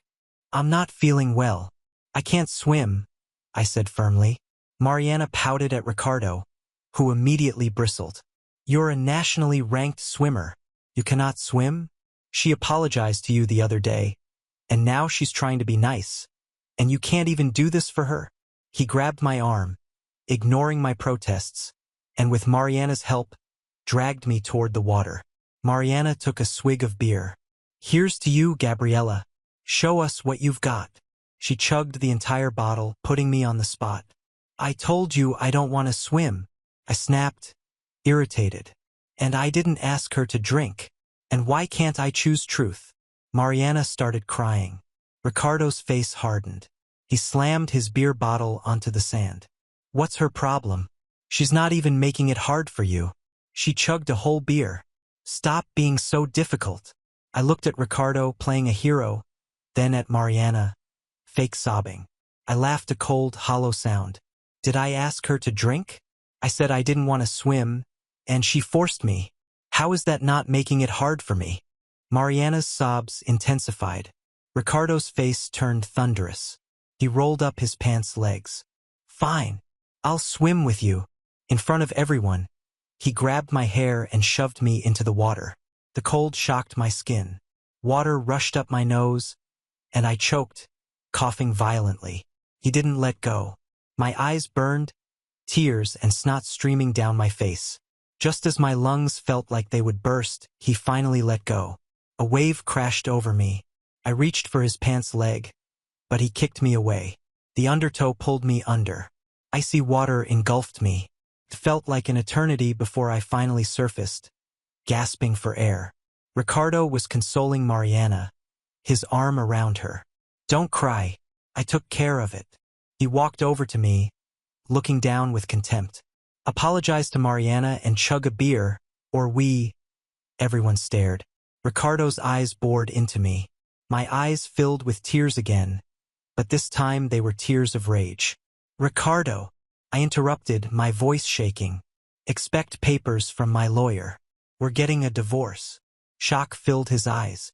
I stumbled away, my legs weak. As I reached the street, everything went black. The last thing I heard were panicked voices. "Someone call an ambulance. She's bleeding. There's so much blood." When I woke up, I was in a hospital room. The bright, sterile light momentarily blinded me, and the pain in my body made me wish for unconsciousness again. My abdomen throbbed, my head pounded, and my injured foot felt like it was on fire. A nurse appeared, adjusting the machines beside me. "You collapsed on the street, ma'am. An ambulance brought you in," she said calmly, though her eyes carried something else. Pity, perhaps. I didn't need pity, not after everything I'd endured. Ricardo wasn't there, of course. A part of me knew he would never bother to show up. I asked the nurse if anyone had come looking for me, but she shook her head. "Not yet. Do you want me to call someone?" I shook my head, refusing. There was no one. For years, I had isolated myself, cut ties, and silently endured humiliation and betrayal to maintain a marriage that was clearly a farce. Ricardo had taken advantage of that. Mariana was just another pawn in his game of manipulation. But now I was done. The doctor arrived shortly after, explaining that stress and the fall had worsened my leg injury and caused internal complications. I would need complete rest. Rest as if my life allowed for that. But something inside me had already shifted. As he spoke, I realized I didn't have to accept this anymore. Ricardo had treated me like an outsider in my own life, and Mariana? She had shamelessly enjoyed what was mine as if it were her right. I felt anger, a deep, burning rage, but alongside it came a strange clarity. I spent 3 days in the hospital, every minute feeding the plan growing in my mind. It was no longer about surviving. It was about taking back control. The first step was simple. I called the lawyer. I explained everything, from the house transfer to the episodes of abuse and humiliation. He stayed silent for a moment before saying, "This won't be easy, but we have a strong case." I didn't want it to be easy. I wanted it to be fair. He began preparing the paperwork, and I knew I was in for a long fight. When I was finally discharged, I returned home alone. Ricardo wasn't there as expected. The house was silent, but there were traces of him. His shirt draped over the couch, a half-empty glass of whiskey on the coffee table. He probably thought I'd be grateful he still allowed me to live there. I picked up the glass and poured the liquid down the drain. I didn't want any trace of him in my life anymore. The next day, as I organized the house, My phone rang. It was Ricardo. I took a deep breath before answering. "You're out of the hospital?" he asked with no hint of concern in his voice. "Yes," I replied curtly. He continued, "Good.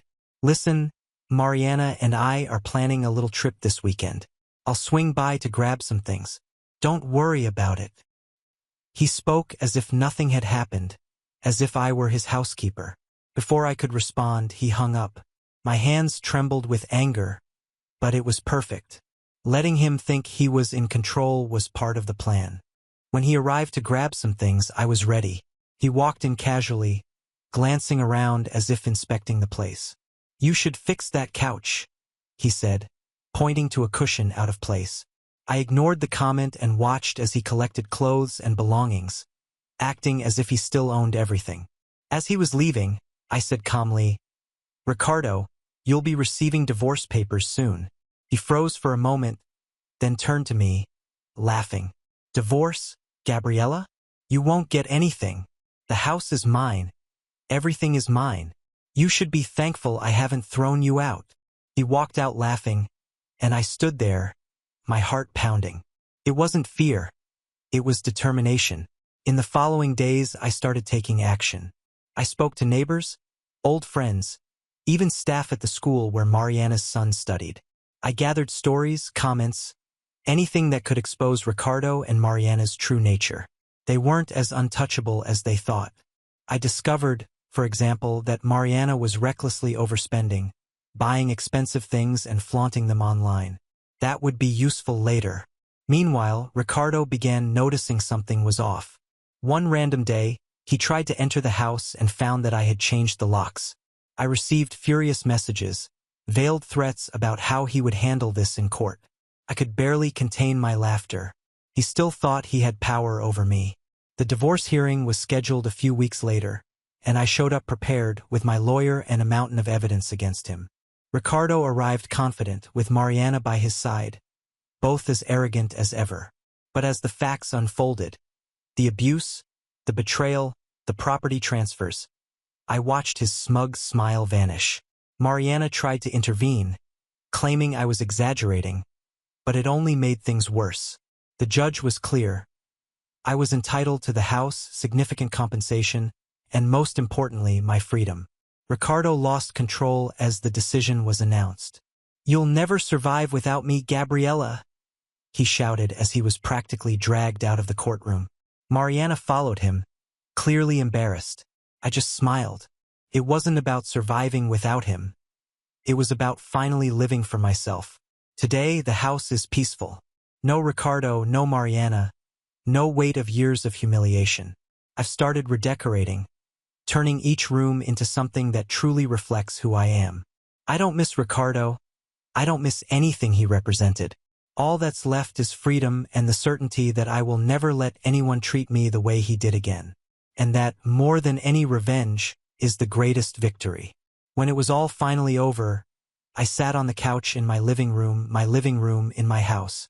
For the first time in years, the silence around me wasn't heavy but peaceful.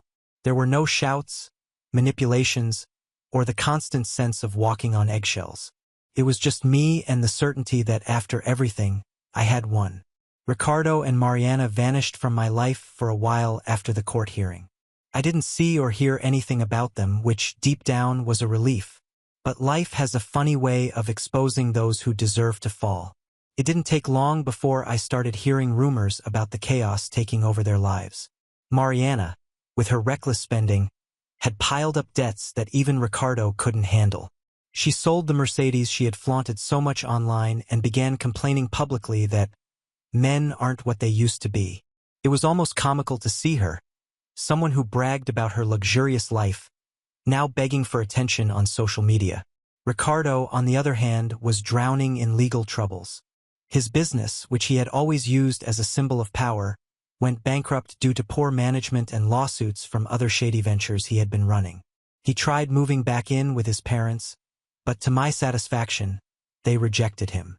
I learned he was living as a guest at a friend's place, someone who would likely grow tired of him soon enough. Ricardo had always had a talent for destroying everything around him, and now he was reaping what he had sown. My life, on the other hand, took a path I never thought possible. Once I finished redecorating the house, I felt it was time for a true fresh start. With the settlement I received from the divorce and some savings I had stashed away, I decided to invest in something I'd always dreamed of, starting my own business. I converted the garage into a small artisan bakery. The space, which Ricardo once used to park his car as a trophy, was now filled with the sweet smell of baked goods and smiling customers. The bakery's success grew faster than I anticipated. Within a few months, I had to rent a larger space to keep up with demand. Today, I have 2 employees who help me run the business, and I'm already planning to open a second location. It's not just about the money. It's about finally having something that's entirely mine, something no one can take away. Still, the anger and resentment from everything I endured show up from time to time. I won't pretend I've completely moved on. There are days when I remember the insults, the humiliation, the times I doubted myself because of Ricardo. But the difference now is that those feelings no longer control me. They're just echoes of a life left behind, a life I will never allow to repeat. The last time I saw Ricardo was by chance while walking downtown. He was on a street corner, arguing with someone who seemed to be the owner of a restaurant. He looked thin, his face gaunt, wearing clothes that barely fit. I stood there for a moment, not out of pity, but to take in the scene as a reminder that people like him always end up this way. He noticed me from afar but didn't say anything. His expression was a mix of shame and resentment. I gave him a small smile and walked away. Today, I'm doing well, better than I ever imagined. I'm not the same woman Ricardo thought he could manipulate and humiliate. I'm stronger, more independent, and above all, happier. My house, my bakery, my life. Everything now reflects who I truly am, and that is my greatest victory. If there's one thing I've learned from all of this, it's that revenge doesn't need to be cruel or violent. The best revenge is thriving in the face of chaos, proving that despite everything, you've rebuilt yourself and prospered. And I did exactly that. Ricardo and Mariana's story is just a chapter in the past now. My focus is on the future, a future that, for the first time, I can truly say is mine alone. Now on to the next story. Story 5. My name's Jake. I'm 28, and I used to think Sunday dinners with my family were something sacred, a way to keep us all connected. It was the one tradition that had somehow survived through all the arguing, passive-aggressive comments, and subtle jabs over the years. We'd gather at my parents' house, eat roast chicken or lasagna, and pretend we were all on the same page. But last night, halfway through dessert, I realized I'd been looking at it all wrong. We were halfway through my mom's apple pie when my dad set his fork down, leaned back, and said in the most casual voice I've ever heard, "So, your sister will be moving into your apartment for the next few months." Took me a full 5 seconds to process what he'd just said. I looked up, waiting for him to laugh, to say it was a joke. But no, my mom just nodded, smiling like this was some sort of generous family decision, not a complete invasion of my privacy. Before I could even respond, my older brother smirked and added, "You can crash on our couch like a guest. Don't worry, we'll make some space." He said it like he was doing me a favor, like this was some normal arrangement. My sister, sitting there with her phone in one hand and a smug look on her face, didn't even acknowledge me. She just shrugged and said, "It's only temporary, Jake. Stop acting like you own the place." That's when I realized they weren't asking. They were telling me. I kept my face neutral, kept chewing my pie, but inside my head was spinning. I'd worked years to afford that apartment, paid every bill myself, decorated it myself, and made it my safe space away from all of this. And they were just deciding to move her in like I was a spare key holder, not the actual tenant. I glanced around the table, half expecting someone to step in and say it was a bit much. But no one did. Not my dad, not my mom, not even my brother, who was now clearly enjoying my silence. It was like they were all waiting for me to argue so they could tell me I was being selfish. Instead, I just nodded slowly and kept eating, because 2 weeks ago, I'd already signed the papers for a new place. And this time, it wasn't just any place. It was somewhere they wouldn't dare step foot in, even if they could afford it.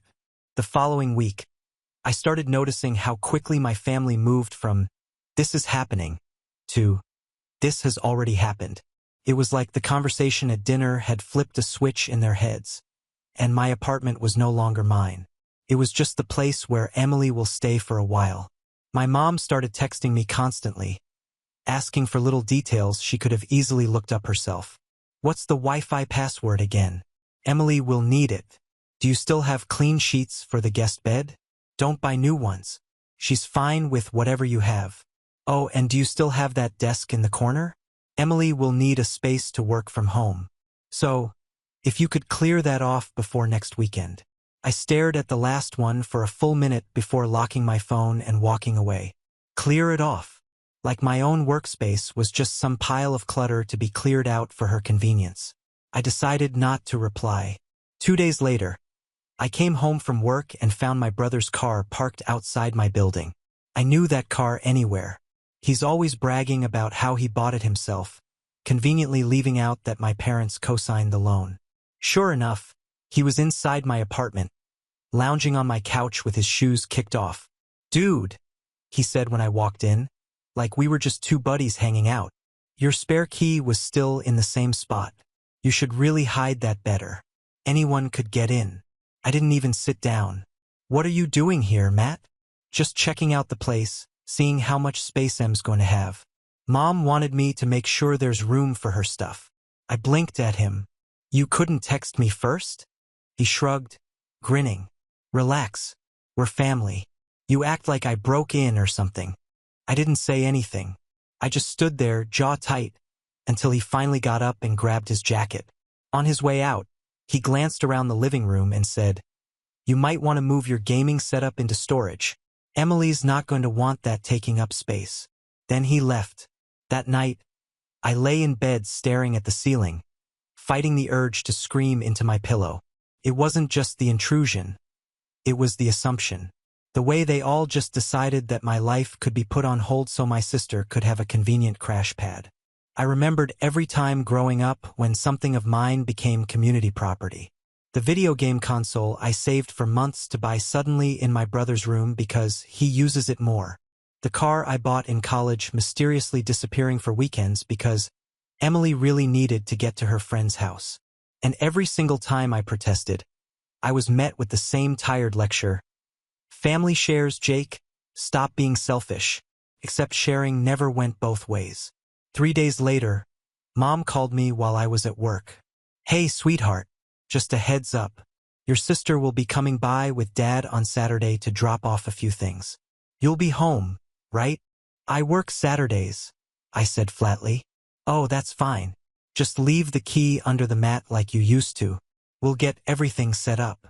I felt my stomach twist. "Mom, you can't just..." She cut me off with a bright laugh. "Jake, stop worrying. It's not a big deal. She'll barely take up any space, and it's only temporary." Only temporary. Those words rang in my head for the rest of the day. When Saturday rolled around, I did not leave a key under the mat. Instead, I stayed home, sitting at the kitchen counter with a cup of coffee, waiting. Sure enough, I heard the knock right on time. "Jake, you there?" My dad's voice called. I opened the door and stepped aside, letting them in. My sister breezed past me without so much as a hello, dragging a suitcase behind her. My dad followed with a box in his arms, nodding at me like we were business partners. "We'll just put these in the guest room," he said. "It's not a guest room," I replied, my voice calm but sharp. "It's my office." My sister rolled her eyes. "Not anymore." I stood in the hallway, arms crossed, watching as they unloaded more boxes from the car. Clothes, makeup bags, a full-length mirror. By the time they were done, half my office looked like a department store clearance section. My dad patted me on the shoulder as he left. "Thanks for being so understanding, son. You're doing the right thing." I didn't reply. I just closed the door behind them and stared at the room that used to be mine. That night, I got a text from Matt. "Mom says, thanks for cooperating. Em says she's moving in officially next Friday. Don't worry. I'll help you get your stuff out." Get my stuff out. I read that message 3 times before setting my phone down. My hands were shaking, not with fear, but with a strange kind of calm I hadn't felt in years. because while they were all so busy planning how to rearrange my life, I was already 3 steps ahead of them. By the time the next Friday rolled around, I had convinced myself that maybe, just maybe, they wouldn't actually go through with it. That some part of them would realize how insane this was and back off. I left work early that day just in case. And when I pulled into the parking lot, I knew something was wrong before I even unlocked the door. My blinds were open. I never leave my blinds open. I unlocked the door and stepped inside and felt my heart drop. The place looked completely different.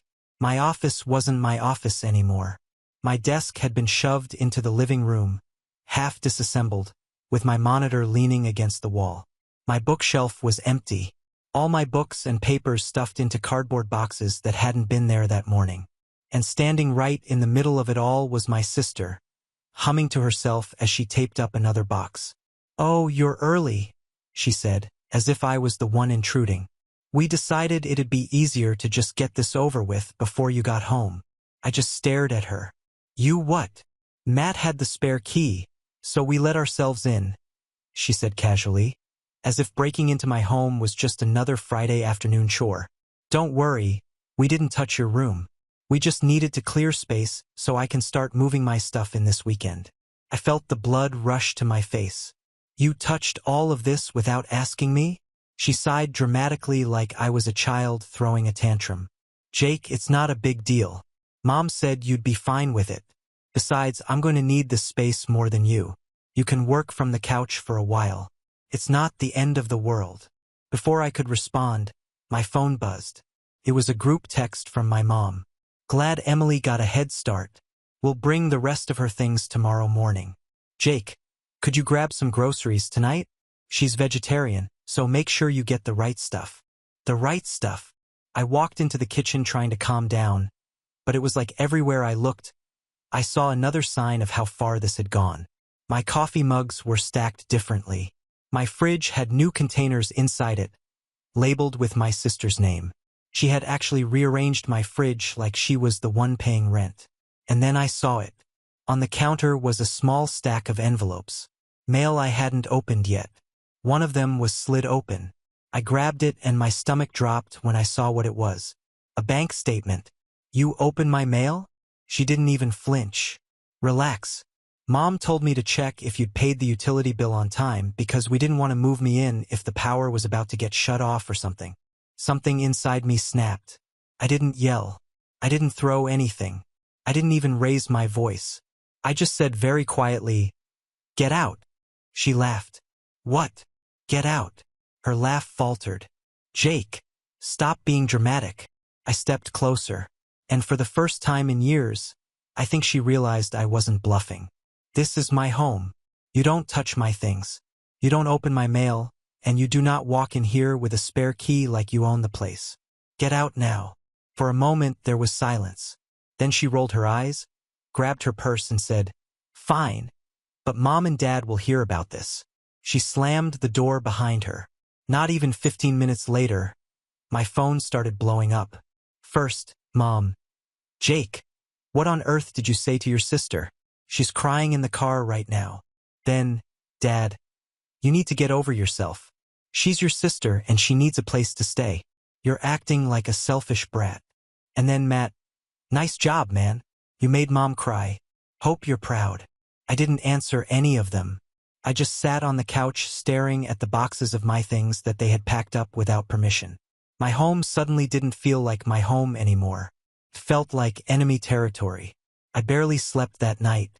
Every time I closed my eyes, I saw my sister's face, heard her laughing as she taped up my life and shoved it into boxes. By morning, my anger had cooled into something sharper, something colder. I stopped by a hardware store on my way home from work that evening and bought a new deadbolt. By midnight, the spare key that Matt had used so casually was officially useless. But I didn't tell them that.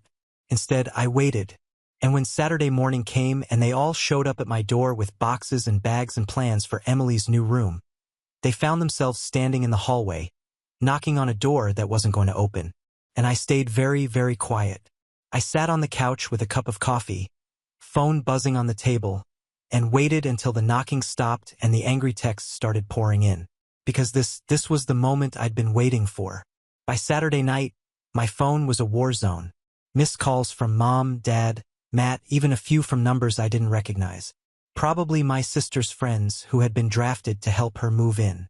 The group chat was a mess of messages, each one nastier than the last. Unbelievable. You've always been difficult, but this takes the cake. You're abandoning your family when they need you. You know, Mom's blood pressure goes up when she's stressed, right? Hope you're happy. The one that got me the most was from my dad. You better think long and hard about what you're doing. Family doesn't turn its back on family. If you lock her out again tomorrow, you're not welcome at the house. Not welcome at the house. I just stared at those words until they blurred on my screen. It was one of those sentences that felt heavier than it should, like it was dragging years of history along with it. I'd been welcome my entire life, but only on their terms. I was welcome as long as I agreed to babysit, lend money, fix things, give rides, and generally make my siblings' lives easier. I was welcome as long as I never said no. But the moment I drew a line, suddenly I wasn't welcome at all. I didn't reply. Instead, I turned off my phone, left it on the kitchen counter, and went for a walk around the block. It was a quiet night, the kind of night where you can hear your own footsteps echo. For the first time in a long time, I let myself really think about what I wanted, not what they wanted, not what they expected, not what would keep the peace. And what I wanted was peace. I wanted to live in a space where I didn't have to look over my shoulder, wondering if someone had gone through my mail or opened my fridge or packed up my books without asking. I wanted to stop feeling like a guest in my own home. By the time I got back, I'd made up my mind. I spent the rest of the night quietly going through my things, not packing them this time, just taking inventory, sorting what I wanted to take with me, what I wanted to donate, what I wouldn't mind leaving behind. It was almost soothing, like I was reclaiming each item one by one. This is mine. This stays with me. This I can let go of. I stayed up until 3 a.m. moving from room to room, a kind of calm determination settling over me. The apartment was a mess of piles and open boxes by the time I collapsed into bed. But for the first time in days, I slept through the night. Sunday morning came with more banging on my door. Louder this time. "Jake, open up!" My mom's voice. I stayed still. "I know you're in there. This is ridiculous." When I didn't answer, she switched tactics. "You're being cruel, Jake. Your sister's in tears. She doesn't have anywhere else to go." That part stung, not because I believed it, but because I knew how good they were at making me feel guilty. Emily had options. She had 2 sets of grandparents who adored her, half a dozen friends with couches, and a boyfriend who, as far as I knew, had his own apartment. But none of that mattered. My place was the most convenient, so in their minds it was the only option. After a few more minutes of yelling, the voices faded. A while later, I heard a car door slam and tires squeal out of the parking lot. I spent the rest of Sunday in near silence. No TV, no music, just the sound of me taping up boxes and stacking them by the door. On Monday morning, I put in for a few days off work and drove straight to the leasing office. The property manager looked surprised when I told her I wanted to terminate my lease early, but she didn't ask questions once I handed her the fee. "Do you have a new place lined up?" she asked. I smiled for the first time in days. "Yeah, I do." The papers I'd signed 2 weeks earlier were already burning a hole in my bag. That afternoon, I rented a storage unit across town and started ferrying my things over in small trips. Desk first, then books, then kitchen items. I did it all quietly, methodically, like I was erasing my life from this place one carload at a time. I didn't tell a soul. By Wednesday, the apartment was starting to look empty. If my family showed up unannounced again, they'd notice, but part of me almost wanted them to. That night, I got another message from my dad. "Final chance to do the right thing. We're coming by on Saturday morning. Either let your sister in or we'll take matters into our own hands." Take matters into our own hands. I stared at that sentence for a long time, feeling a strange mix of dread and relief because it meant they were going to cross a line. And once they did, there would be no coming back. And I was ready for that. By Thursday morning, something inside me had shifted. The sadness and guilt that had been eating at me since this whole thing started were gone. replaced by a kind of calm clarity. It was like I had finally stopped trying to make them happy and started thinking about what would make me happy. I woke up early, brewed a strong cup of coffee, and sat at my kitchen counter with my laptop open. The apartment was half empty now, my desk gone, bookshelves cleared, and instead of feeling depressing, it felt liberating. Every bare wall was a reminder that I was leaving this behind, that I was building something new for myself. At noon, I drove across town to my new place. The first time I'd seen it 2 weeks ago, I knew it was perfect. Bigger than my current apartment in a better neighborhood, with a building security system that would make it impossible for anyone to just waltz in. No spare key hidden under the mat. No shared walls with nosy neighbors who might let someone in just because they're family. When I stepped inside, the smell of fresh paint hit me. The movers had already delivered my new couch and dining table, both of which I'd saved up for over months. I ran my hand along the countertop, picturing what it would be like to come home here after work. No surprise guests, no boxes taped shut without my consent. No one telling me where I could and couldn't sit. I set my bag down and just stood there for a minute, taking it all in. This was mine. The next few days became a blur of activity. During the day, I worked on getting the new place set up, curtains, furniture, kitchen supplies, and at night, I returned to my old apartment to load my car with whatever was left. I didn't rush. I took my time, savoring the process of reclaiming every last item. One night, as I was packing up my game console, I found myself smiling. A few years ago, my brother had borrowed this exact console and kept it for almost a year before I finally got it back. Now, it was going into a place where no one would touch it unless I said they could. By Friday, my old apartment was nearly empty except for a few pieces of furniture I didn't care about. I left them there deliberately. Let them try to move in now. There was nothing left worth taking. That evening, I stood in my new living room with a pizza box on the counter and the city lights shining through the window. I hadn't told anyone about the move, not even my closest friend, because I wanted this to be mine first. For the first time in weeks, I felt light, free. But the texts from my family didn't stop. Saturday morning, right on schedule, the barrage began. Be there in 10. Hope you've come to your senses. Don't make this worse than it has to be. I didn't reply. I drove over to the old apartment just to watch from the parking lot. Sure enough, my parents' car pulled up, followed by Matt's truck. I stayed far enough back that they couldn't see me, just close enough to watch them march up to the door. When they realized the locks had been changed, I saw my dad's shoulders tense. Matt tried the spare key 3 times before hurling it onto the ground. Then came the knocking, loud, insistent, relentless. I didn't move. I just sat there in my car, sipping coffee, and watched as the frustration built. After about 15 minutes, my mom tried calling me. I let it ring out. Eventually, they left, but not before taping a handwritten note to the door. When I walked up later to see what it said, I had to laugh. Jake, you forced our hand. If you're not here by tonight to let Emily in, we're calling the landlord. This is bigger than you. It's about family. Family. I took a photo of the note, peeled it off the door, and crumpled it into my pocket because by that point, it wasn't my problem anymore. I drove straight to my new place where my desk was already set up, my fridge was fully stocked, and my walls were exactly how I wanted them. No one had touched anything, and for the first time I felt like I was in control. Over the next week, I settled into my new routine. Work, gym, home, quiet mornings with coffee, quiet nights with movies or music. I even started seeing some old friends again. People I hadn't hung out with in ages because every free weekend used to be consumed by family obligations. I didn't tell my family where I was living.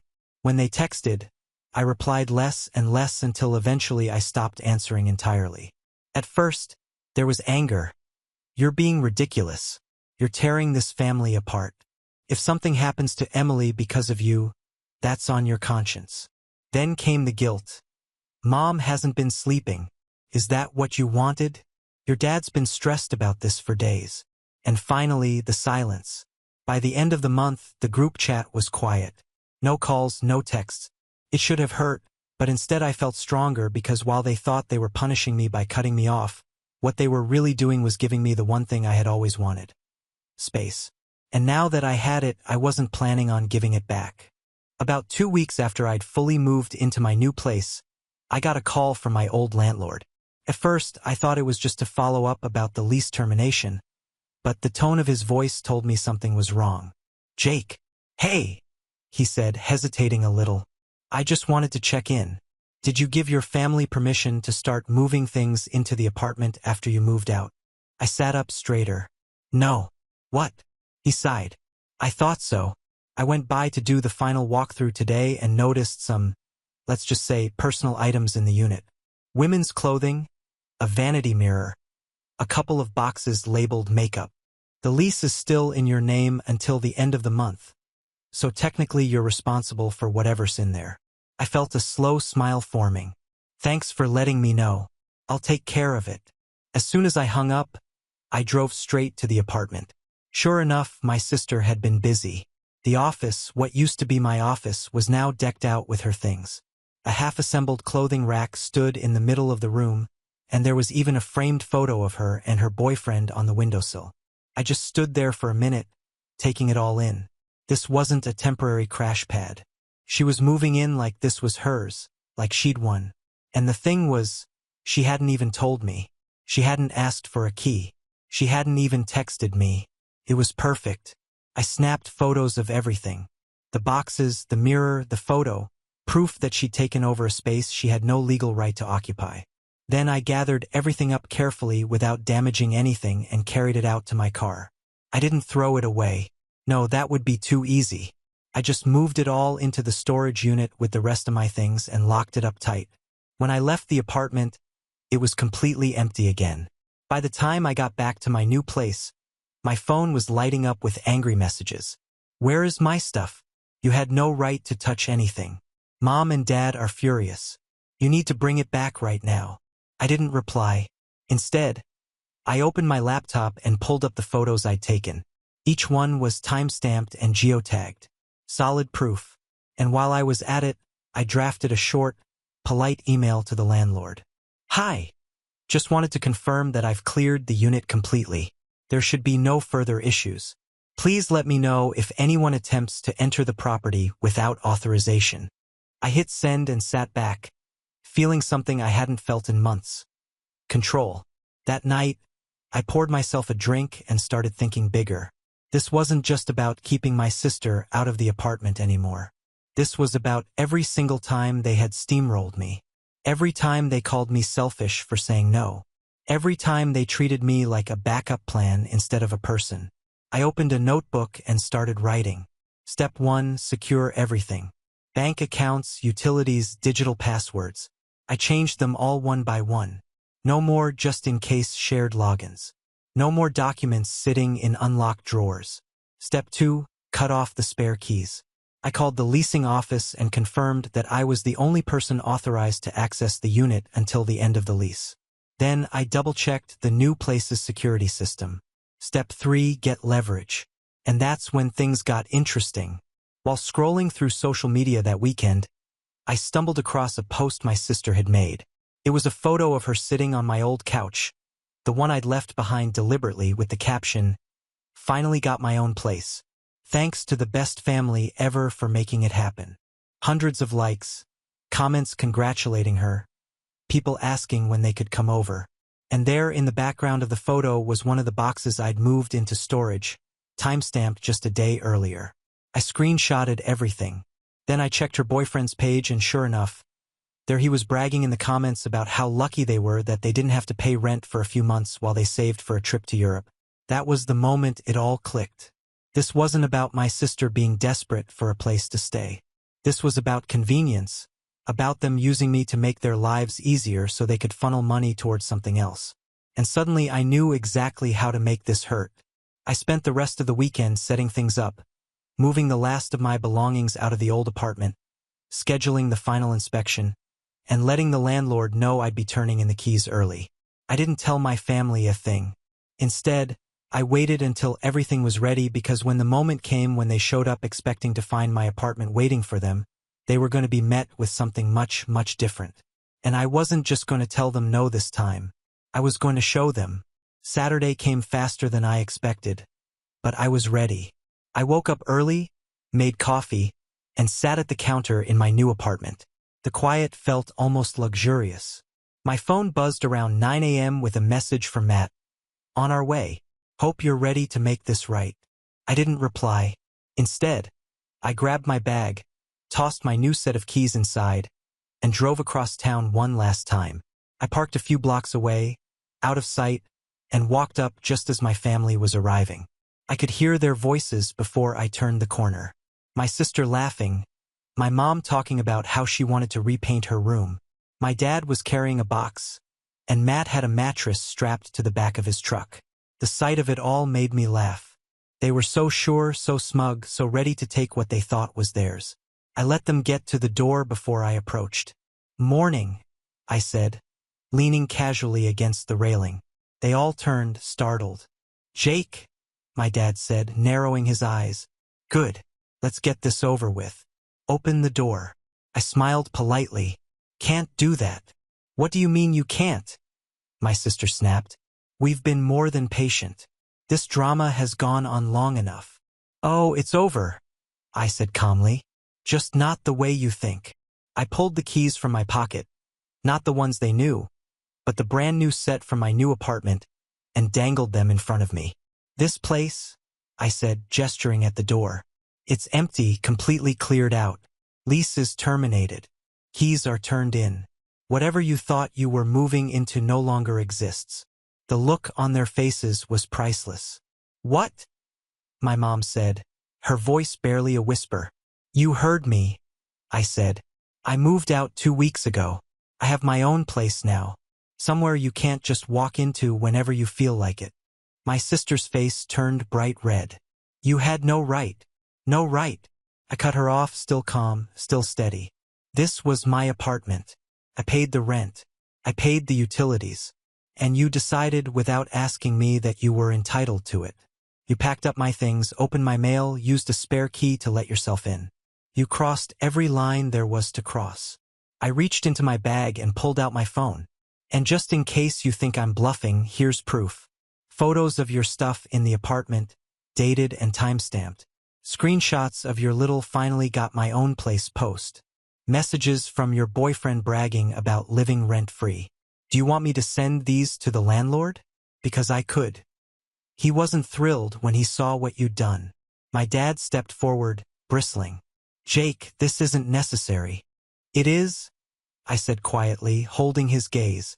Because this isn't about a room or a couch or who sleeps where. This is about the fact that you all decided my life was yours to control. And I'm done letting you. For a moment there was silence.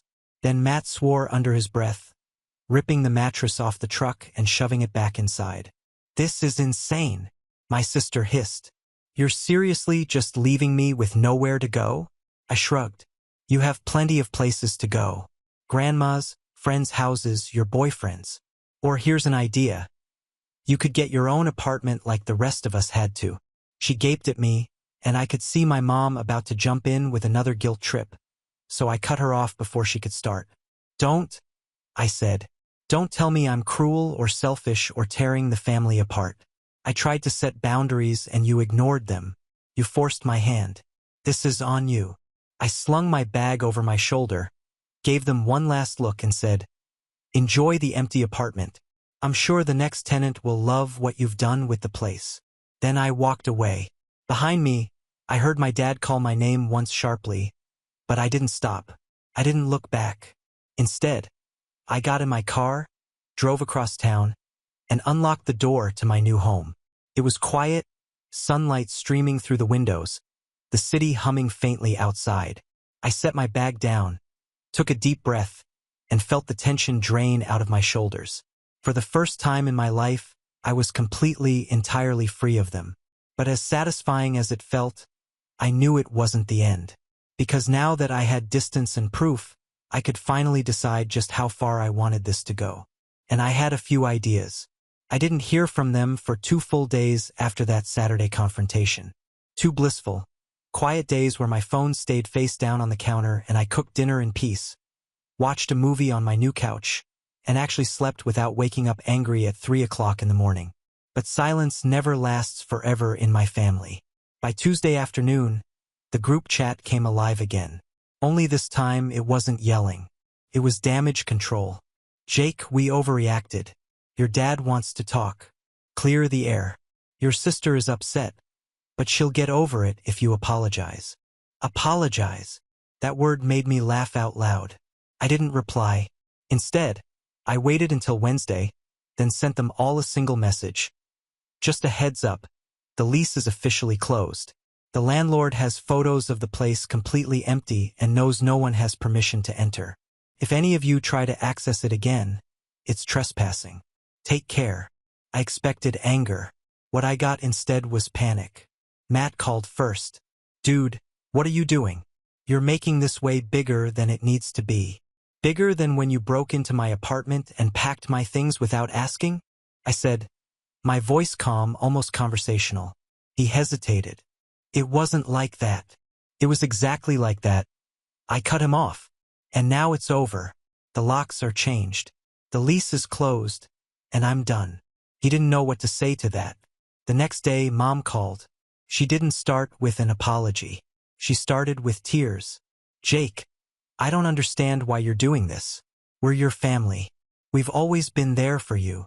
I closed my eyes and let her talk, all the while staring out the window at the skyline. You've changed, she said finally, her voice breaking. You're so cold now. No, I said quietly. I'm just done being walked on. You don't get to decide my life for me anymore. You don't get to tell me who lives in my home or where I sleep or what I spend my money on. Those days are over. She sniffled. So what now? You're just cutting us off. I let the silence stretch before I answered. No, I'm just putting boundaries in place. If you want to see me, you can ask. If you want to visit, you can wait for an invitation. And if you ever pull something like this again, you won't hear from me for a very, very long time. There was a long pause on the other end. Then softly, she said, your father won't like that. I smiled to myself. Then I guess I'll have to get used to it. When I hung up, I felt something I hadn't felt in years. Control, confidence, and the quiet satisfaction of knowing that for once they had to live with my decision instead of the other way around. A week later, my sister posted another photo on social media. Not from my apartment this time, but from a tiny sublet across town. The caption read, finally got a place of my own for real this time. The comments were full of congratulations again. But I noticed something different this time. No mention of family, no bragging about rent-free living. I didn't comment. Instead, I closed the app, leaned back on my new couch, and looked around my apartment. My quiet, perfect apartment that no one but me had a key to. For the first time, I realized I wasn't angry anymore. They had tried to take something from me, and I hadn't just stopped them. I'd taken everything back. And as I sat there, the last bit of tension leaving my chest, I thought about the note they had left on my old door. This is bigger than you. It's about family. Maybe they were right, because now they knew exactly how big I could get when I finally stopped letting them shrink me down to fit their version of family. And the next time they wanted to cross a line, they'd remember this because I'd just drawn the clearest one of my life. That was the last message, the last confrontation, the last time I let them take up space in my head. When my phone buzzed again later that night with another group chat notification, I just smiled, turned it face down, and whispered to the empty room, they can knock all they want, but this door stays locked. Now on to the next story. Story 6. I covered my sister's $2,500 honeymoon bill because she said she was broke. But at dinner, she raised a glass and said, to my cheap sister, laughter all around. I smiled. Glad you think it's funny. That night, I made one call to the travel agent. The next day, their tickets were gone. My sister, Jill, has always wanted more than what she could afford. Designer purses in college while living on instant noodles. Front row concert tickets charged to a card with a $12 minimum payment. Even when she was broke, she acted like money just appeared when she needed it. I always knew she lived in a different world. A world where consequences were just a minor inconvenience until someone else, usually me, fixed everything. It wasn't a surprise when she got engaged and immediately turned the wedding into a spectacle. A venue in the hills, customized neon signs, a literal champagne wall. I remember looking at her Pinterest board and thinking, you're not planning a wedding, you're producing a show. And of course, by the time the honeymoon came up, she called me with that voice. The one she used when she needed something but didn't want to admit it. She said they were short, that everything had gone over budget. Flowers were more expensive. Her dress needed last-minute tailoring. Could I just help a little with the honeymoon? Just a small loan. She even joked about how I was the responsible one, the rich sister. I'm a nurse, not rich, just not drowning in credit card debt. This small loan was $2,500. I paused. I actually paused for a full 2 days before I gave in. I even looked up cheap vacation alternatives for her and Jake, her fiancé. She brushed them off. She had her heart set on a suite with a private pool, the exact one she'd seen on Instagram. I could afford it barely, but it would wipe out my emergency fund. So I wired the money. A week later, I mailed her a card with a $1,000 wedding gift inside. I debated it for days, but I told myself it would make her happy. That's what we're supposed to do, right? Support family. The wedding was beautiful. Overdone but beautiful. White roses everywhere. A string quartet. Imported champagne. Jill looked stunning, and even though I knew most of this was borrowed or begged for, I clapped and smiled like everyone else. I figured the worst part was over. Then came the reception dinner. People were tipsy. A few heartfelt toasts had been made. Jill stood up, grinning with a glass of something pink in her hand. She turned toward me, raised her glass and said, "To my cheap sister Grace, who thinks $1,000 and a Motel 6 honeymoon is generous." Laughter, real loud, unfiltered laughter from every table around us. And Jill just stood there laughing along with them like she was proud of herself. I felt everything in me freeze. That moment is burned into my brain. Not because of what she said, but because of how natural it came to her, like mocking me in public was a casual little joke. I smiled back, cold as glass, and said, "Glad you think it's funny." But I didn't speak to anyone else the rest of the night. When I got home, I didn't sleep. I sat at my kitchen table until the sun came up. My phone lit up with texts, thank yous, photos, some drunk message from Jill with 15 heart emojis. I ignored them. Instead, I logged into my email, found the travel agency receipt, and called. The reservation was under my name, the flights, the hotel, even the airport transfer. By 9 a.m., it was all canceled. I didn't tell anyone. Not yet. The next morning, I woke up to a dozen missed calls and a wall of texts. At first, I thought something serious had happened. Maybe someone had gotten hurt or there had been an accident. But no, it was Jill. "What is going on? Our hotel says the reservation was canceled. The flights, too. Tell me this is a mistake. Grace, answer me." There were 10 more just like that. "No, please. No, I'm sorry." Just panic and blame. I didn't respond. I wasn't ready to.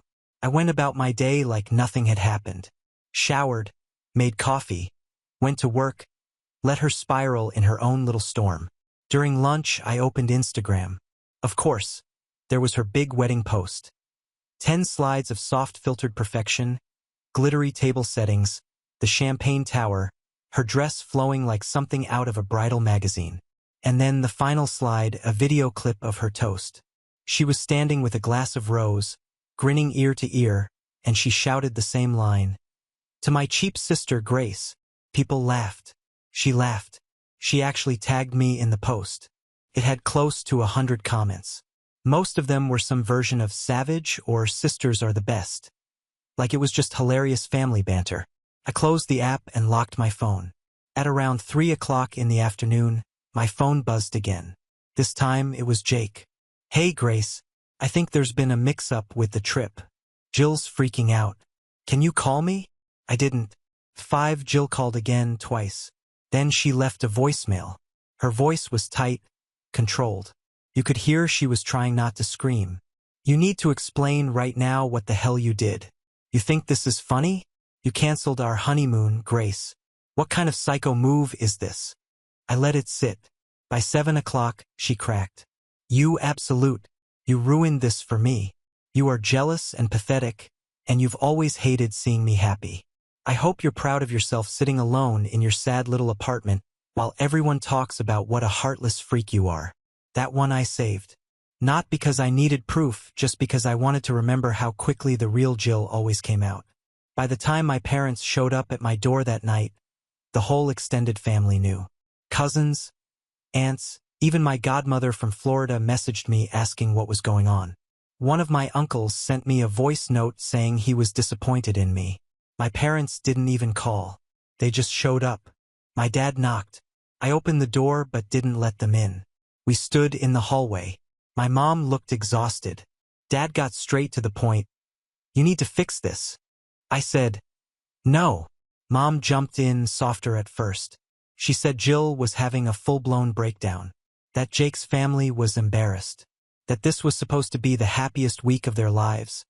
And now they were stuck in their apartment trying to figure out what to do instead. I asked if Jill told them what she said at the wedding. Mom hesitated. Dad glanced away. I told them what she said, word for word. To my cheap sister, Grace. The joke, the laughing, the look on her face when the room erupted. They didn't say anything. Then I asked if either of them thought it was funny. More silence. I said I paid for their trip. I gave her a $1,000 gift. I gave more than I could afford. And that's how she thanked me. Dad said, it's done now. Just let it go. I looked at both of them and said I wasn't paying for another second of Jill's dream life.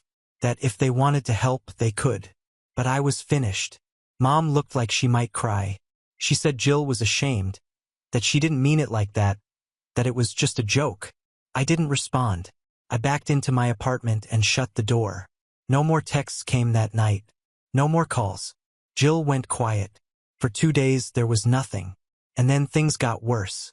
2 days passed. Not a single text. Not a call, not even one of her usual Instagram stories. Jill had been posting 5 times a day leading up to the wedding: nails, lashes, bridesmaid gifts, customized slippers. No, total blackout. I thought maybe she finally understood. Maybe the silence meant she got it.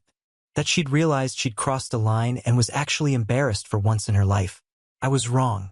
Friday night, just after 11 o'clock, Jake's name lit up my phone.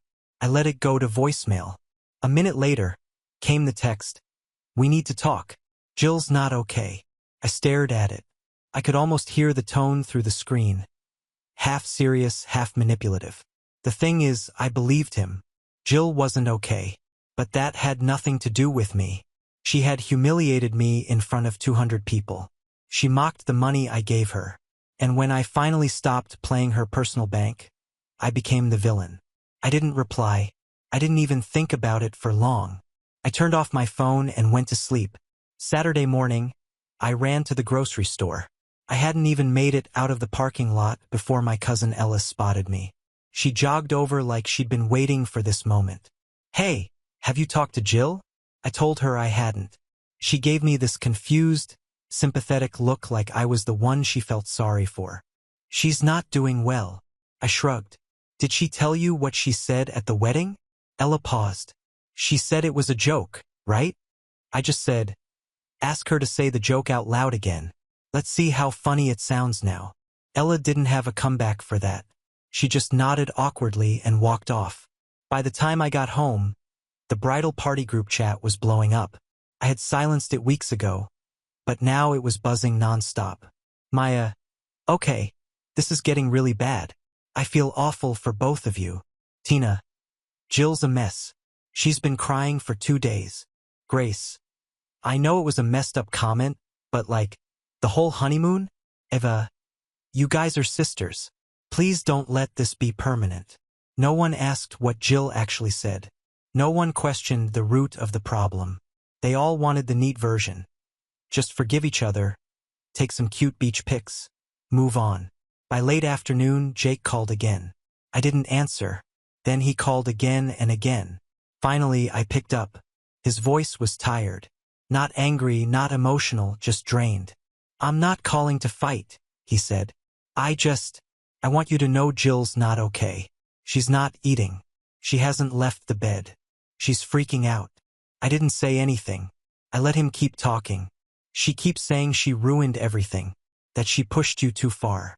I don't think she even fully understands what she did, but she knows it's bad now.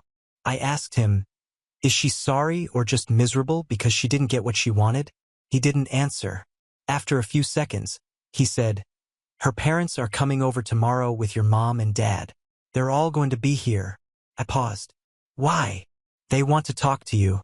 Jill doesn't know. They think maybe if they come together, you'll listen. I told him I wasn't going to change my mind. I wasn't angry anymore. I wasn't even bitter. I was done. And when I say done, I mean it in that cold, quiet way you only feel when you've been pushed way past your limit. Jake said, I believe you. He hung up. That night, I cleaned the apartment like I was expecting a disaster. I didn't know why I even let them come the next day. Maybe part of me wanted to hear them say it out loud, that Jill had gone too far, that I wasn't crazy for being furious, that I had every right to cancel everything after how she treated me. Or maybe I just wanted to see if any of them had the guts to really hold her accountable. Because as much as Jill had lost in this, I had lost more. Not money, but respect, patience, time, and I was done pretending I owed her anything. They showed up at noon sharp like they'd rehearsed it. My parents, Jill's parents. No warning, no call ahead. Just 4 people standing in front of my apartment with fake calm faces and eyes that screamed, "Fix this!" before she falls apart. Jill wasn't with them. Jake texted me earlier that she was staying with her best friend to clear her head.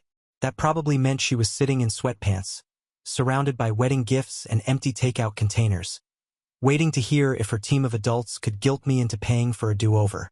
I let them in. No one said thank you. We sat in my small living room, my mom balancing a Tupperware of homemade cookies on her knees like they were some kind of peace offering. My dad looked like he wanted to be anywhere else.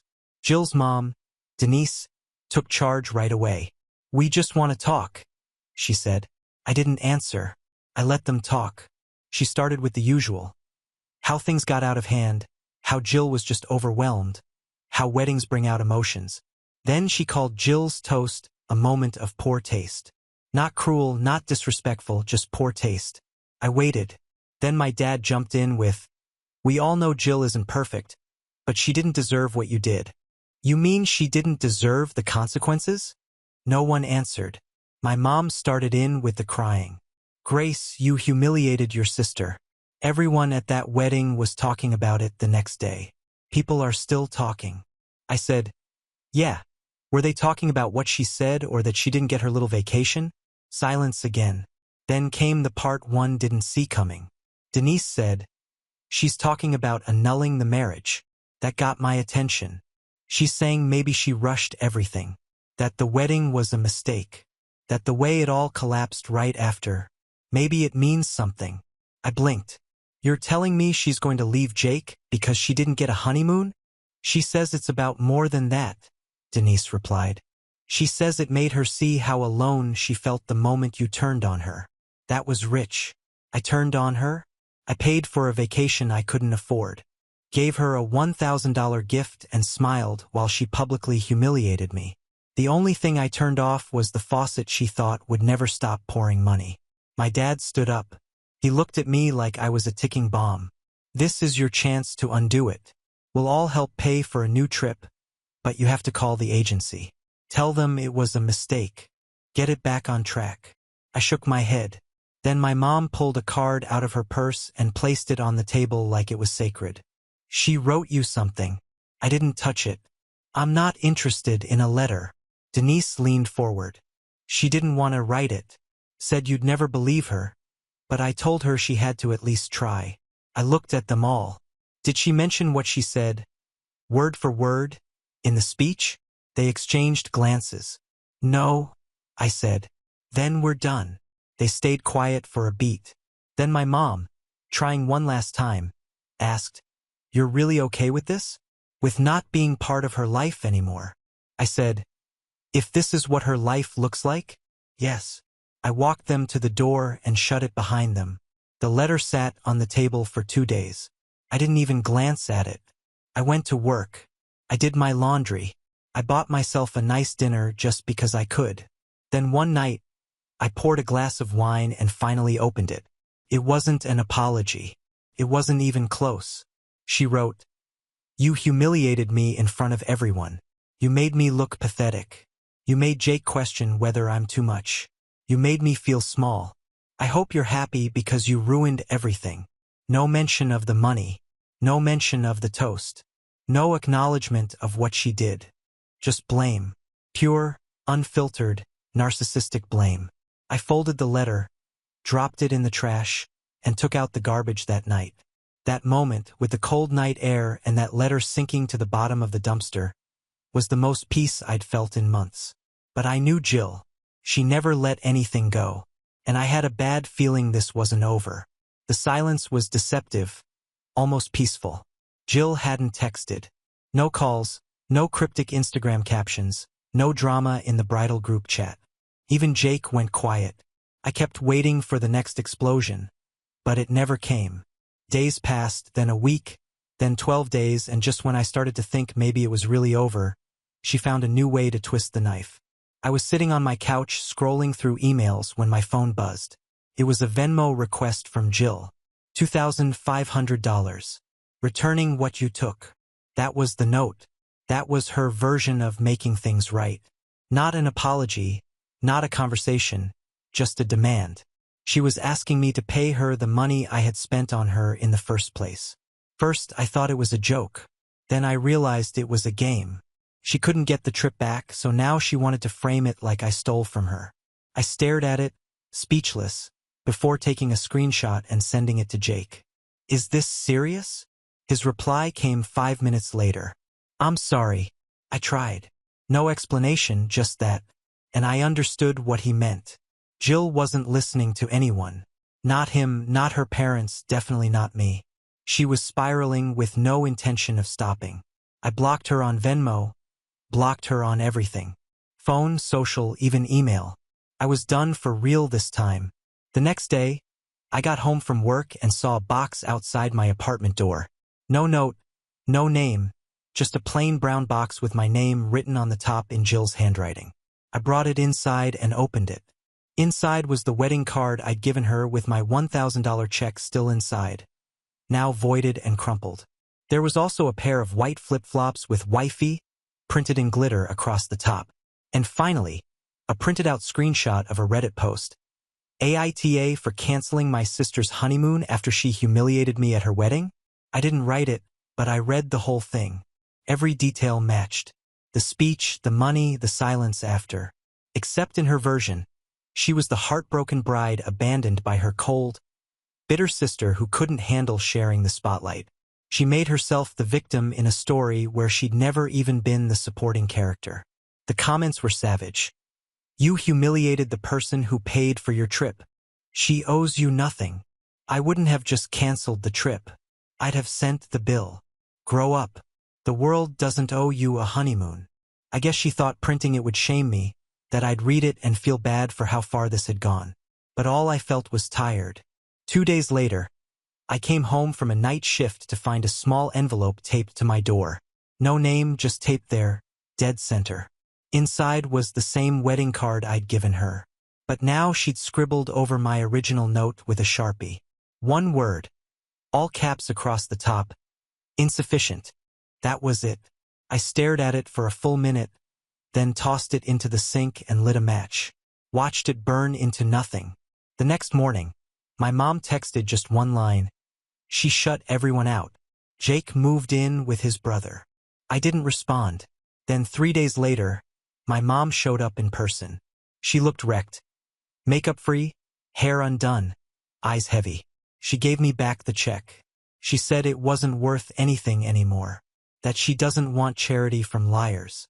She handed me the card again. This time, no writing on it, just torn in one corner like someone had thought about ripping it in half and changed their mind. She told Jake she's done with the marriage, my mom continued. Says it doesn't feel real, that nothing ever did. I sat down, too drained to even process it. She's not talking to anyone, my mom said. Won't answer our calls. Won't leave the house. She blocked us all on everything except for her father. I asked why him. He hasn't said anything to her since the wedding. He refused to take sides. That tracked. My dad always avoided getting involved. Conflict made him uncomfortable. That night I didn't sleep. It wasn't guilt. It was confusion. How had a wedding, her wedding, become a campaign to burn every bridge she had? And why was she acting like I had stolen something from her when all I did was stop giving? I thought that would be the end of it. But it wasn't. For nights later, it was pouring rain when my buzzer rang. I wasn't expecting anyone. I hit the intercom. A voice said, "It's us." It was Jill. And standing behind her, my mom, my dad, and for the first time in weeks, Jake. I stood there for a second, hands still on the buzzer, wondering if I'd imagined it. Jill's voice had been so quiet, like she wasn't sure she deserved to be heard. "It's us." I looked through the peephole. Rain. For figures. Jill in front, dripping wet, makeup running, hair flat and soaked against her face. My parents flanked her like bodyguards, and behind them, Jake stood alone with his hands in his pockets, like he didn't know why he was there, but had nowhere else to be. I opened the door without a word. No one moved at first. Jill looked at me but didn't step forward. My mom gave a weak smile. My dad looked exhausted. Jake nodded once. Barely. They were soaked and silent, waiting for me to make the first move. I stepped aside. They came in quietly, wet shoes squeaking on the floor. No jackets came off. They didn't sit. It felt like they were standing in a waiting room before bad news. Jill broke first. "I messed up." No performance. No tears. No fake humility. Just the words, low and flat. "I thought if I made it big enough, if everything sparkled enough, then I could be the kind of person who deserved what you gave me. And when I knew I didn't, I made you small to make myself feel big. I said something disgusting. I embarrassed you. I knew it in the moment, and I said it anyway." She looked down, then back up. "I told myself you wouldn't care, that you'd get over it like always. And when you didn't, I panicked because I don't know who I am without someone fixing things for me." Jake moved a little closer to her like he was ready to catch her if she collapsed. "I don't want anything from you. Not forgiveness, not money, not another chance. I just needed to say it face to face in your space, not hiding behind a text or a voicemail or another person." She pulled something out of her coat pocket and laid it on the table. $2,500 made out to me. "I know you won't cash it," she said, "but I couldn't keep it. It wasn't mine." My mom finally sat down, looking like her body had been holding its breath for 3 weeks. "We were wrong," she said. "We should have stopped her. We should have defended you. We saw it happen, and we just froze." My dad stayed standing, but he nodded once. That was enough from him. Jill looked up again. "I don't expect you to ever want me in your life again, but I didn't want the last thing between us to be that letter or that toast. I wanted the last thing to be the truth." That was the most human thing I'd ever heard her say. And then they all just left. No hug, no begging, no guilt trip, just the 4 of them stepping out into the cold again. I didn't cry.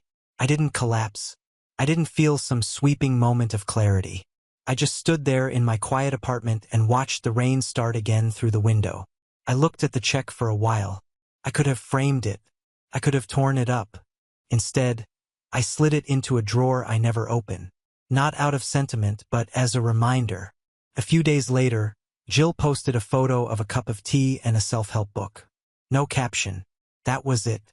No beach photos, no ring selfies, just that. And then she disappeared from social media completely.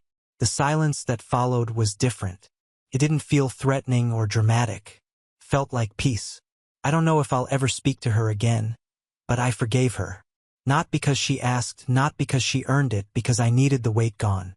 And finally it was. A week passed then too. No calls, no unexpected knocks, no drama waiting in my inbox. Just regular life, the kind I hadn't realized I missed. I started cooking again, reading again, sleeping without waking up angry or restless. The silence wasn't lonely. It was clean. One night I opened that drawer, the one with the check. I didn't take it out, just looked at it for a second and closed it again. Not out of bitterness, just closure. Jill might never come back from what happened, or she might return someday different. Now on to the next story. Story 7. Dad told me, we're skipping vacations this time. Tight budget. A week later, I opened Facebook. My parents and siblings in Paris, smiling under the Eiffel Tower. 132 photos. I stayed quiet. Then Mom texted, "Can you transfer $2,800 for the tickets?" I replied with, "We'd been planning the family vacation for months. Paris, Mom's dream destination, and apparently now everyone else's, too." It started out simple. A group chat, Pinterest boards, endless discussions about dates, flight alerts, hotel reviews, packing tips. I was in every conversation. I even helped Emily find a sale on carry-ons and spent hours helping Ryan figure out if his passport was still valid. I wasn't just included. I was involved, invested, excited. I had no idea that while I was helping book museum tickets and picking restaurants to try, my own family was already planning to cut me out. There were no arguments, no silent treatments, no tension in the house. In fact, we'd just gone shopping for vacation outfits the week before it happened. Mom bought a pair of ridiculous wedge sandals she said she'd only wear in Europe. I was right there in the store with her. She asked me if her sunglasses looked Parisian enough. I remember laughing. So, when Dad told me real casual that we were canceling the trip due to budget issues, I believed him. It was a Sunday morning, the kitchen still smelling like coffee and toast. He said it wasn't a good time to blow thousands on a vacation. Not with Ryan starting college and Emily's car repairs and the bills piling up. He even said maybe we could do something local instead. I was disappointed, yeah, but I got it. I work part-time, take night classes, and chip in where I can. I wasn't gonna whine about it. I just said, okay. A week passed. I didn't think much of it. Work was busy. I was catching up on assignments. Then, on a random Tuesday afternoon, I opened Facebook during my break. I was sitting in the back room of the bookstore where I work, scrolling without really looking. And then I saw it. Emily, in front of the Eiffel Tower, smiling like she was born there, wearing that stupid red beret she swore she'd never actually wear. Her caption said, "Bonjour from Paris," followed by a kiss mark. I stopped breathing. I refreshed the page, thinking maybe it was a memory, something old. But no, the next post was from Mom. She was holding a cappuccino and wearing those damn wedge sandals. Breakfast in Paris. Not bad for a Monday. Then came more. Dad at the Louvre. Ryan trying to flirt with some poor Parisian girl at a sidewalk cafe. Group shots, selfies, scenery, plates of food, wine glasses, croissants, baguettes, even a damn photo of all four of them recreating a scene from Emily in Paris. 132 photos. I counted. Every single one of them confirmed what my brain couldn't process yet. They went without me. No one told me. Not a heads up, not a lie, not even a fake excuse. They just left, boarded a plane, and flew across the world like I didn't exist.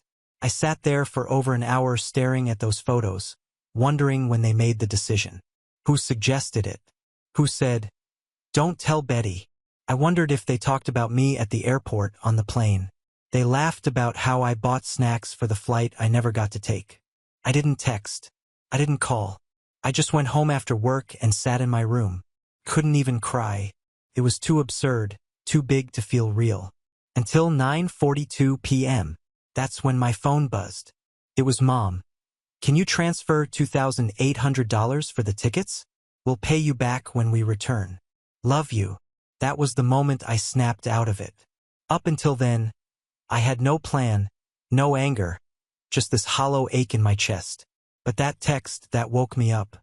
I replied instantly, "Sure." Then I opened my banking app and sent them exactly $1 with a note. "Bon voyage." No response, no apology, just silence. But I wasn't surprised. I already knew what kind of people I was dealing with. And this was only the beginning. The next morning, I woke up to a text from Ryan. "You didn't send the money, right?" I didn't reply. A minute later, another one came through. "Seriously, Mom's freaking out. Just send it and we'll pay you back next week." I turned off my phone. At that point, I wasn't even surprised. I'd seen the hotel they were staying in. It was the kind of place with gold trimmings on the lobby doors, little chocolates on the pillows, and glass elevators that probably smelled like designer perfume. Not exactly budget travel. And now, after leaving me behind, they were relying on me to fund their luxury getaway. I was still living in the house, technically. So, when they came back, I knew I'd have to deal with them face to face. But I wasn't going to be guilt-tripped. I wasn't going to pretend any of this was normal, and I sure as hell wasn't going to wire over nearly $3,000 to cover their fun. What I didn't expect was how quickly their dream trip started falling apart. They stopped posting just like that. One day it was croissants and selfies in front of stained glass windows. The next day, nothing. No more posts, no more check-ins, no more captions with fake heart emojis. Then I got a call from an unknown number. I let it go to voicemail. When I listened, it was my mom. She sounded strained. She just said they needed to talk about the money and asked me to call her back. That was it. No apology, no explanation, just the same assumption that I'd bail them out. I didn't call back. Instead, I started piecing together what probably happened. The credit card they used must have gotten declined. Maybe at the hotel, maybe at dinner. Maybe someone tried to book a train to Versailles, and the payment bounced. Either way, it was pretty clear they gambled on me paying and lost. I figured they'd deal with it. They're adults. They wanted the trip without me. Let them manage it without me, too. Then came the curveball. Sunday afternoon, I got home from my shift and found Rick, one of Dad's oldest friends, sitting in our kitchen. I hadn't seen him in months. He looked uncomfortable. Not the usual casual kind of awkward, but like someone walking into a mess and realizing they shouldn't be there. He told me Dad had borrowed money from him. $3,000, 2 weeks ago. I didn't say anything at first. He looked at me, waiting, then explained that Dad said I'd be helping pay it back once the trip was over. That's when it hit me. They had the trip planned. They just didn't have the money, and instead of canceling or cutting costs or, I don't know, including the person they originally planned it with, they decided I was more useful as an invisible wallet. Rick left shortly after, said he'd follow up in a week. He was polite, but I could tell he knew something was off, too. That night, Emily came home first. She wasn't supposed to be back yet. None of them were. Her suitcase was half unzipped in the hallway, and she left a trail of shopping bags, shoes, and a half-eaten macaron box on the counter. She didn't say hi, just walked into my room like nothing had happened. So that's it? You're just going to be petty about this? I stared at her.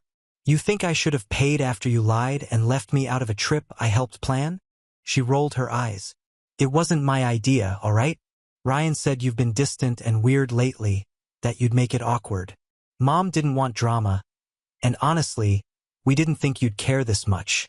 I laughed like, full-on laughed, which just pissed her off more.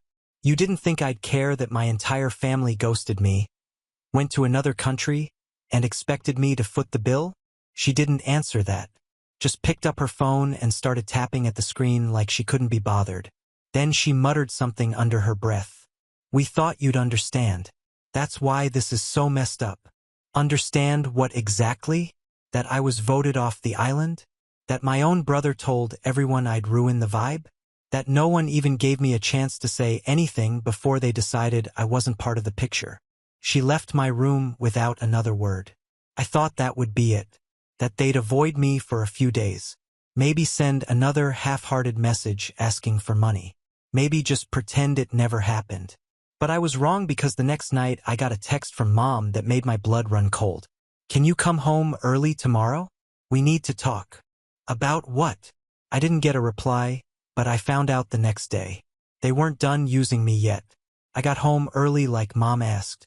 The house was too quiet, in that uncomfortable way it gets when something bad's about to happen. I walked into the living room and stopped in the doorway. They were all there. Mom, Dad, Emily, and Ryan, sitting like they'd been waiting for hours. No TV on, no music, no phones in their hands, just sitting like a panel. I didn't say anything. I didn't move. Dad pointed to the couch and said, "Sit." I didn't. I stayed standing.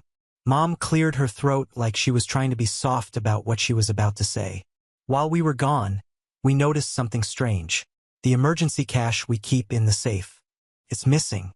$2,000. I blinked and Emily jumped in without hesitation. "We think you took it." She didn't flinch. She looked right at me when she said it like she'd been practicing that line in the mirror. Ryan just sat there, arms crossed, pretending to be emotionally detached, but I could see it in his face. He knew exactly what was coming. I looked at each of them fully. Then I spoke. "You think I took it?" Dad leaned forward, trying to make it sound logical. "Only a few people know the code. You were the only one home. We asked everyone else." "And you asked everyone else?" Ryan nodded. "No one else had a reason to even go near the safe." I couldn't believe what I was hearing. It was like they'd all agreed to rewrite the week's events and pin their reckless spending on me. "So, you all planned a trip without me, lied about it, tried to get me to pay for it, and now you think I broke into a safe and stole $2,000? Emily crossed her legs. "It's not that crazy. You were mad. You probably felt left out. And maybe you thought you deserved some of it back. There was the narrative. I didn't even bother defending myself because I knew it wouldn't matter. They didn't want the truth. They wanted a scapegoat. They wanted to turn this whole thing into a clean story where they were the victims and I was the bitter one who lashed out. I didn't touch your money. And if you think I'm going to sit here and let you accuse me of theft just because you blew your travel budget and got caught, you're out of your minds." Mom said calmly, "That money was for emergencies. Then maybe don't use your emergency fund to go wine tasting across Europe." I turned and left the room before they could say anything else. Walked upstairs, slammed my door, and locked it. For the rest of the night, I ignored the knocks, the texts, everything. But it didn't stop there. The next evening, I got a phone call from Aunt Leslie, Mom's sister. I hadn't spoken to her in months. She started out with small talk, then casually asked if everything was okay.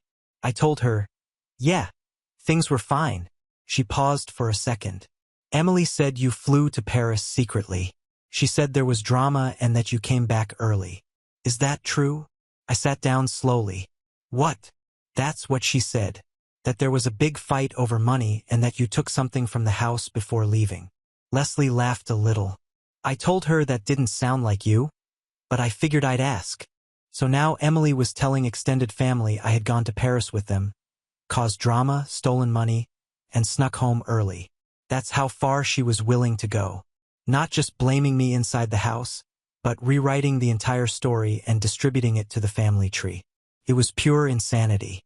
And still, I kept quiet because I wasn't going to fight back with stories. I was going to let them dig the hole themselves. And when it collapsed, I'd be watching from the top. What I didn't know yet was that it wouldn't be me who exposed them. It would be Mom. Friday night, I came home to the smell of roasted chicken and fresh bread. The table was already set. Napkins folded into little triangles. Mom's good wine glasses out. Even the cloth runner she only uses when guests are over. Except there weren't any guests, just the family and me, the ghost they forgot in their vacation slideshow. I sat down without saying anything. Ryan was already halfway through a soda. Emily had that smug look she wears like perfume. And Dad was unusually quiet, pushing peas around his plate. No one mentioned Paris. No one mentioned the stolen money. Just silence and silverware clinks like we were pretending to be normal. Then Mom spoke. "Betty, I know you didn't take the money." Her voice cut straight through the table. Emily froze mid-bite. Ryan's cup paused mid-air. I didn't move. "I checked the safe logs." She said it so calmly it almost sounded rehearsed. "The digital lock records every time it's opened. The safe was accessed twice while we were away. Once the night before you left, Emily, and once right after you checked into the hotel, Ryan. Neither of those times match anything Betty could have done." I didn't say a word. I watched. Emily glanced at Ryan, then at Dad. Then she smiled like she had a trick up her sleeve. Maybe she found a way in without the code. Mom didn't blink. So I checked the hallway camera. You didn't know I installed one last year. Motion activated. The only people near that safe while we were gone were you and your brother. Emily's smile cracked. Dad leaned back slowly like he suddenly wanted to disappear into the chair. Then Mom turned to me again. "I also spoke to Rick.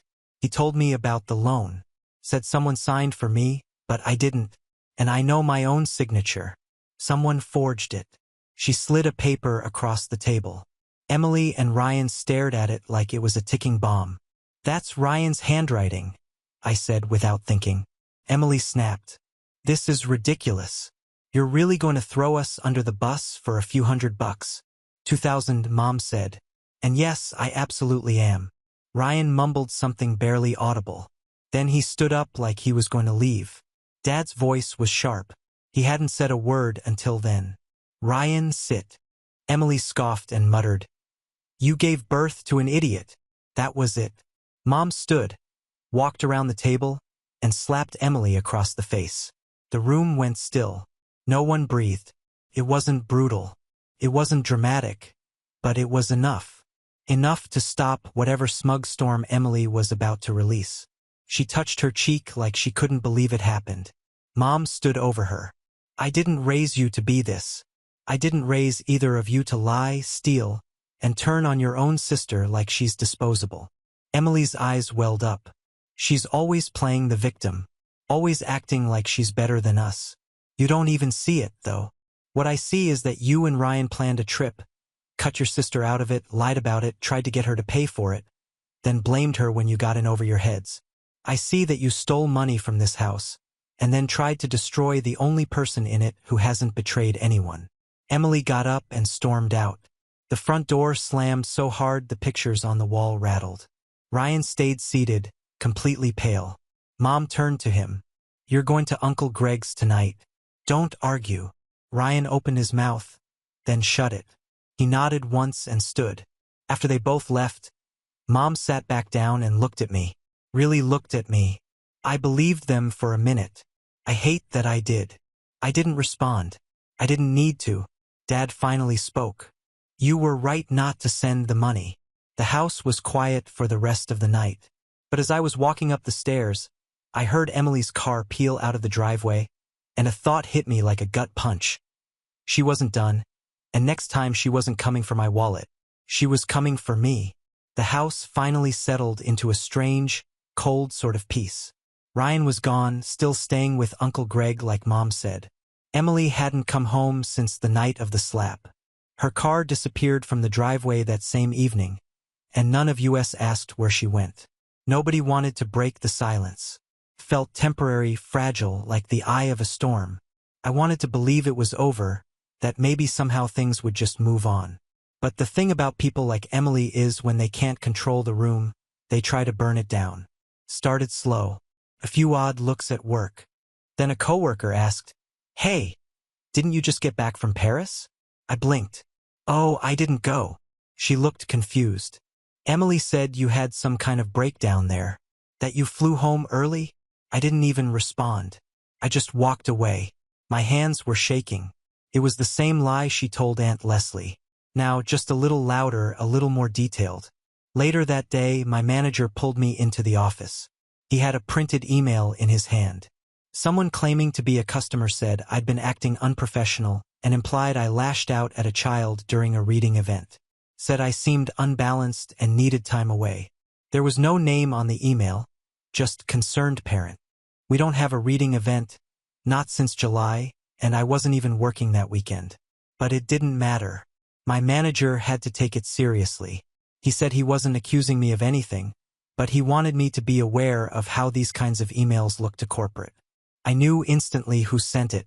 I walked to my car in the dark, locked the doors, and sat there staring at the steering wheel. I wasn't sad. I wasn't mad. I was done. There was a difference. I knew what Emily was doing. She couldn't drag me back into the house, so she was trying to destroy the places I did belong. My job, my reputation, my sanity. That night, I drove to Aunt Leslie's without texting. She opened the door in a robe and said, Come in, like she'd been expecting me. I told her everything. The fake email, the rumors, the coworkers asking questions. The feeling that my life was slowly being turned upside down by someone who wasn't even present anymore. And then Leslie said something that changed everything. This isn't new. I didn't understand at first. She went to the bookshelf, pulled out a box and handed me a folder. Inside were old texts, printouts, even voicemails. Apparently, Emily had done something similar to our cousin 2 years ago. stole her boyfriend, then spread rumors to make it look like she was the one being harassed. It got so bad the cousin had to transfer schools, but no one in the family ever connected the dots. Or maybe they didn't want to.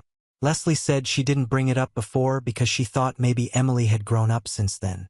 I left her house with every one of those pages. I printed the fake email from my job, pulled up the fake social accounts Emily used in high school when she used to harass people anonymously. Everything. And I gave it all to Mom. She didn't say much as she looked through it, just kept flipping the pages. Her face stayed completely still. Then she said, "Invite everyone to dinner tomorrow night." Everyone meant Emily, too. Emily showed up late, of course. Long black coat, sunglasses indoors like she was in some Netflix drama. Ryan showed up early, fidgeting with his keys the whole time. I stayed quiet until Mom gave me the nod. Then I laid it all out. Every printout, every lie, every message. Leslie backed it all up. So did our cousin on speakerphone. There was nothing left to deny. Emily stared at the table, jaw tight. She said one thing. "This is insane." And Mom said one thing back. "So is pretending you're the victim in a story you wrote yourself." Emily exploded. Threw her napkin. Called me a manipulator. Said I always make things about me. Accused Mom of turning the whole family against her. And then she crossed the line. She looked straight at Mom and said, "I wish you'd given birth to someone else." That was it. Mom didn't slap her this time. She just stood up and pointed to the door. "Leave." Emily hesitated like she thought someone might defend her. No one did. Not even Ryan. She left. Quiet this time. No slam doors, no tires screeching, just gone. That night, I got a text from her. "I didn't think you'd fight back. Guess I was wrong. I'll fix it." A few minutes later, another one. "I'm sorry. But I wasn't sure I believed her." Not yet, because people like Emily don't say sorry unless something broke. And I had a feeling the real apology wasn't for me. I didn't reply to Emily's texts. I didn't delete them either. They just sat there unread and glowing on my screen like two little apologies waiting for me to forget the last 3 weeks of my life. I didn't forget. The house was quieter now, but not peaceful. Just emptied out. Ryan was still gone, still staying at Uncle Greg's. He didn't show up, didn't text anyone, not even Mom. From what I heard through Leslie, he was working part-time at a warehouse, barely speaking to anyone. Maybe figuring things out, maybe just hiding. Either way, I didn't care. Emily stayed gone, too. A full week went by. No sudden returns, no dramatic scenes. Her silence didn't feel like retreat. Felt like strategy. I half expected her to pop up with a new story, some final twist meant to flip everything back on me. But nothing came until Friday. Mom called me downstairs that afternoon. Her voice was flat, not emotional. "Just come down. He's here." I didn't ask who. I already knew. Emily was in the living room, standing by the window. No makeup, no earrings, no performance. Just jeans, a hoodie, and a face I hadn't seen in years. Hers, not sculpted into some version of herself she wanted people to believe in. I stopped at the edge of the rug. She looked up, met my eyes. She said, quiet. No drama. She didn't wait for permission to speak. "I wanted to ruin your life, and I don't even have a good reason." I did. She sat down slowly on the edge of the couch like she wasn't sure if she deserved to sit in this house anymore. "I hated how easy things looked for you even when they weren't. I hated how people trusted you, how Mom and Dad always saw you as the stable one. I wanted people to see you crack just once, just enough to make me feel like I wasn't the only broken one." She looked down. "So I did everything I could to break you, and I almost pulled it off." I didn't respond. I didn't even sit. She pulled something from her bag and held it out. A thick white envelope. She placed it on the table like it was radioactive. "It's the money. All of it. I took it. Not Ryan. Not you. Me." She looked at Mom. "I told Ryan to blame her. I even made him tell people she had a breakdown in Paris. He didn't want to, but he did it anyway. He owes you his own apology." Mom stayed silent, arms crossed, watching Emily like she wasn't ready to believe it yet. "I'm working at a tea shop downtown. Emily said. Late shifts, tips mostly. That's how I got the money back. She looked at me again. I know I don't deserve forgiveness, but I'm saying it anyway. I'm sorry. Not because someone told me to be, because I finally want to be different. Then she did something I didn't expect. She reached into the pocket of her hoodie and pulled out a folded piece of notebook paper. It was crumpled at the corners. I opened it later that night. It was handwritten. No fluff, just a list of the lies she told. A full confession. One by one, she listed every story she spread, every fake message, every exaggeration, even the name of the anonymous account she used to email my manager. She signed the bottom. Tell them I won't stop you. Then she stood and said the last thing I thought I'd hear from her. I'm staying with Claire for a while. Don't know when I'll be back. But when I come back, I want you to know I'll be someone you'd actually want around. She left without another word. No drama, no slamming, just the front door opening and closing. After she was gone, I sat down and looked at Mom. She was crying. I waited. Then she said quietly, I believed the worst about you, because it was easier than admitting what I'd raised. I didn't say anything. She reached across the table and held my hand. I'm so sorry, Betty. And I believed her. Not because it was convenient. Not because I wanted to move on. But because for once she was willing to say it out loud.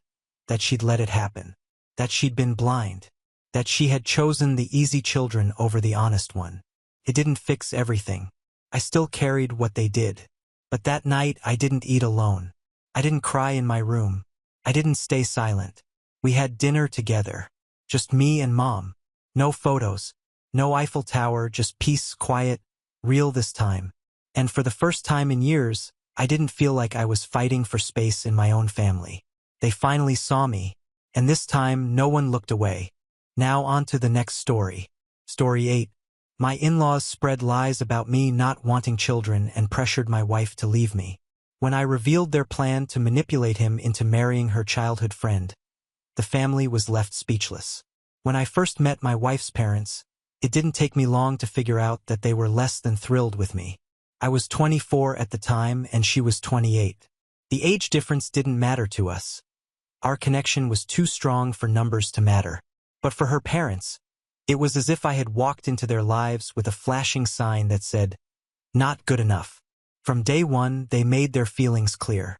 Her father made offhand comments about my youthful ambition, which was just his polite way of saying he thought I was immature. Her mother was worse. She would ask questions like, don't you think it's time to settle down? Or when will you be ready to take on real responsibility? As if I hadn't already planned my entire future with her daughter. Despite the constant digging, I bit my tongue and remained polite. I knew their approval would take time, and more importantly, I knew my wife, then girlfriend, was worth the awkward dinners and judgmental stares. Fast forward a few years, and by the time I was 28, I had built a home for us from the ground up. It wasn't a mansion, but it was ours. A place where we could grow together and create a life on our own terms. My wife was my biggest supporter during this time, cheering me on as I worked day and night to achieve my goals. But even after that, her parents couldn't seem to let go of their reservations. They criticized the fact that we didn't have children yet, whispering about how I was holding them back and wasting their best years. Never mind that my wife and I had agreed to focus on our careers and personal growth before starting a family. The worst part? They never said it to my face. Instead, they dropped these little seeds of doubt in my wife's ear, hoping to turn her against me. At first, I thought it was just meddling, but over time, it became clear that they had an agenda. At first, my wife didn't say much about her parents' comments. She would brush them off during our conversations, saying things like, oh, that's just how they are. Or, they mean well, even if it doesn't come out right. But over time, I noticed subtle changes in her mood after her visits. She'd come home quieter, more thoughtful, as if something was weighing on her. When I asked if everything was okay, she'd usually shrug it off. Then one night, she finally let it out. My mom keeps asking why we haven't started a family yet, she said, staring at her plate during dinner. She says it's unusual for a man to delay having children. I put down my fork, choosing my words carefully. We've talked about this. You know our plan. This isn't about what's usual. It's about what works for us. She nodded, but her expression didn't change. She said that maybe you don't really want kids with me, that you're just putting it off until it's too late. My heart dropped. She said that? I asked. She nodded again, and for a moment, the room felt heavy with unspoken tension. I couldn't believe her parents would stoop so low as to use something as personal as our family planning as a weapon against me. Do you believe her? I asked cautiously. No, she said quickly. But it's exhausting to hear it all the time. They make it sound like I'm making a mistake trusting you. Her words stung, not because she doubted me, but because her parents clearly did, and they weren't shy about trying to manipulate her. From that point on, the tension only grew. Every time her parents came over or invited us to dinner, there'd be a new comment, a new jab disguised as concern. Have you thought about freezing your eggs? Her mother once asked casually, as if she wasn't implying that I was wasting my wife's time. Another time, her father chimed in, you know, back in our day, men put their families first. Career came second. It was relentless, and no matter how much my wife tried to defend our choices, they wouldn't let up. The comments at dinners and family gatherings were bad enough, but the real damage began when her parents began spreading lies about me behind our backs. At first, it was subtle. Extended family members would ask odd questions, things that felt out of place. Is everything okay between you two? Or, are you thinking about starting a family soon? These weren't unusual questions in themselves, but the way they asked them felt loaded, like they already believed something was wrong. Then the rumors started coming back to us. My wife casually mentioned that she'd heard I wasn't interested in fatherhood and that my wife was too afraid to confront me. It was absurd. We'd had countless conversations about our future, and we were in complete agreement. But clearly, her parents had spun a different story. One night, I heard my wife on the phone with her mother. Her voice was strained, and I could hear the frustration bubbling under the surface. After she hung up, she sat down on the couch and rubbed her temples. They tell people you don't want kids, she said quietly, not looking at me. At first, I didn't even know how to react. It felt like I was being ambushed in my own life. What exactly are you saying? I asked, keeping my tone as calm as possible. They're saying that you're stringing me along, she said. That you're never going to give me what I deserve. I could feel the anger building in my chest. They weren't just meddling. They were actively trying to sabotage our relationship. The worst part was the way they framed it all as concern. They weren't attacking me outright. They were planting seeds of doubt, hoping to manipulate her into questioning everything we had built together. Their ultimate goal soon became clear. One of her mother's friends happened to mention that my wife's childhood friend, a man her parents had always liked, had just moved back to town. It wasn't subtle and it wasn't innocent. They were trying to pave the way for her to leave me and reconnect with him. The manipulation wasn't just irritating.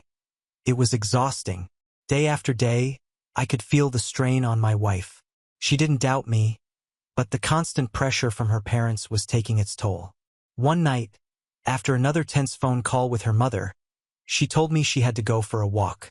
I watched her walk away, my frustration bubbling over.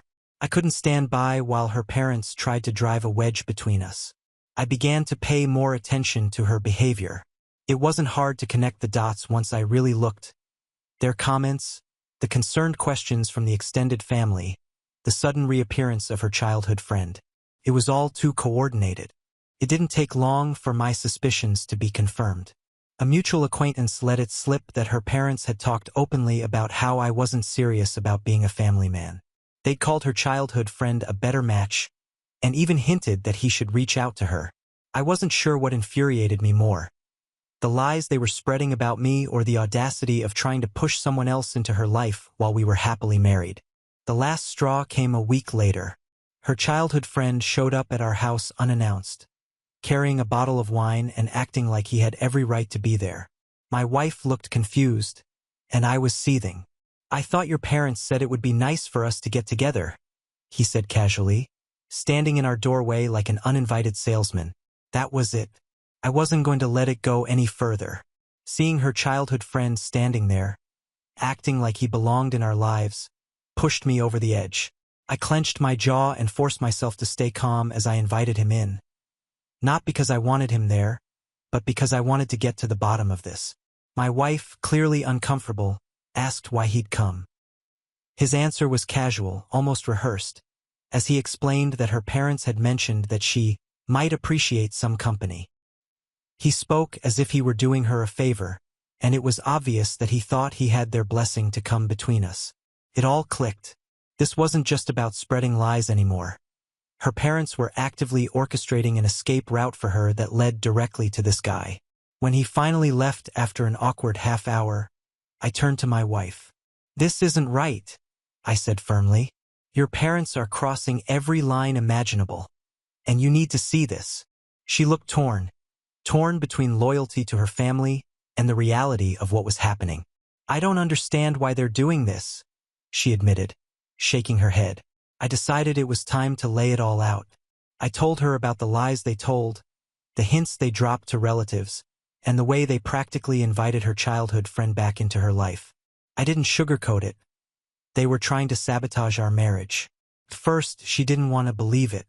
"Maybe they just don't know how to communicate," she said weakly, still clinging to the idea that they meant well. "They don't have to communicate that way," I said. "This isn't about love or caring. It's about manipulation, and it's affecting both of us." She fell silent, and for the first time, I saw the weight of it all begin to sink in. Over the next few days, the mood in our home was tense. My wife was quiet, clearly struggling with everything I told her. I gave her space, but I couldn't just let it go. Her parents' interference wasn't something that could be ignored anymore. One night, she finally broke the silence. "I've been thinking about what you said," she began hesitantly. "And I think you're right. They've been crossing lines for a long time, and I've just let it happen." Hearing her admit it was a relief, but it was also heartbreaking. Not only did she realize how much they'd manipulated her, she also realized how blind she'd been to it. "They've always been like this," she continued. "Even when I was younger, they had this way of making me feel like I owed them everything. I guess I just thought that's how families worked." I could see the guilt in her eyes, but I reminded her that none of this was her fault. "You didn't ask them to act this way," I said. "But we can't let them keep doing it." That weekend, we decided to confront her parents together. I wasn't looking forward to it, but it was the only way to stop their interference. When we arrived at their house, they greeted us warmly, as if they hadn't been behind the chaos. But as soon as we sat down, my wife got right to the point. "I know what you've been saying about us," she said firmly. "And I know you've been trying to bring him down." She gestured toward me. "In front of everyone." Her parents immediately went on the defensive, denying everything. Her mother feigned innocence, claiming she was only concerned about her daughter's future. Her father tried to put the blame on me, accusing me of overreacting. But this time, my wife didn't back down. "You lied to my family and tried to make me doubt my husband," she said. "And you brought my childhood friend into this like I'm some kind of pawn in your game. Do you have any idea what you're doing to me?" Her words cut like a knife through the room. For the first time, I saw her parents falter. They weren't used to being challenged, especially by their own daughter. Her parents stared at her, shocked at the sudden confrontation. Her mother opened her mouth to speak, but my wife didn't give her the chance. "No, you can't talk your way out of this," she said, her voice firm. "You've meddled in my life for years, but this is too far. You tried to break up my marriage.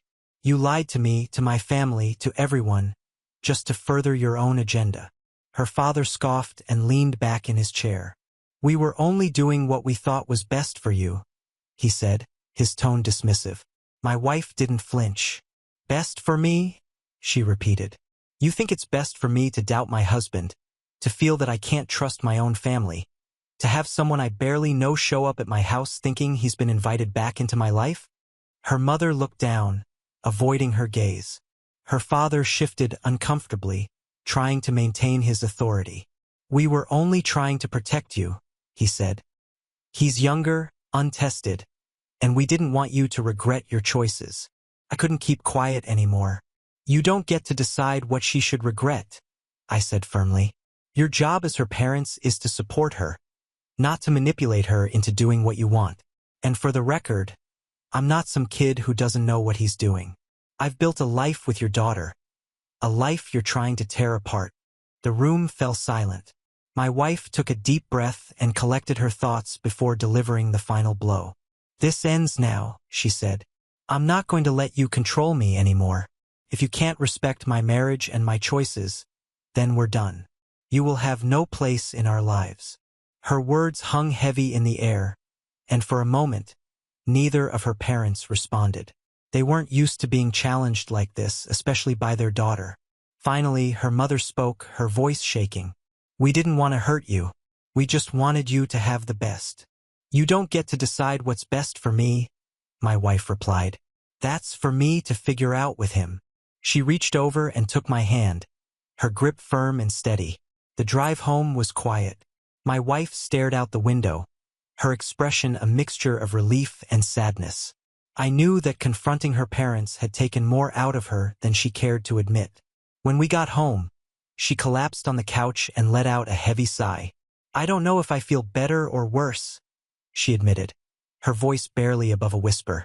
I sat down beside her and placed a comforting hand on her shoulder. It was necessary, I said softly. They needed to hear it. Whether they change or not is their choice, but you set your limits. That's what matters.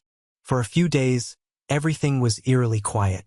Her parents didn't call or text, which was unusual. Felt like the eye of the storm. Then the messages began to trickle in, but not from her parents.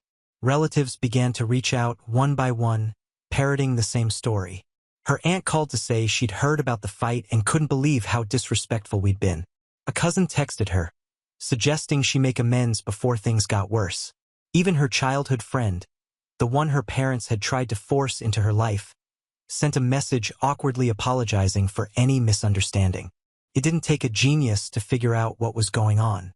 Her parents were spinning their version of events, rallying the family to pressure her into caving. But this time she wasn't fooled. They're just trying to double down, she said one night, scrolling through the barrage of messages. They think if enough people get involved, I'll give in. And will you? I asked, already knowing the answer. She shook her head, a determined look in her eyes. No. For the first time, I feel like I'm seeing them for who they really are. It hurts, but it's also freeing. Despite the outside noise, life at home felt lighter. Without her parents looming over us, we were finally making decisions for ourselves, without guilt or second-guessing. For the first time in years, it felt like we were truly living for ourselves. But her parents weren't done yet. Just as we were beginning to enjoy the peace, her parents made their most desperate move yet.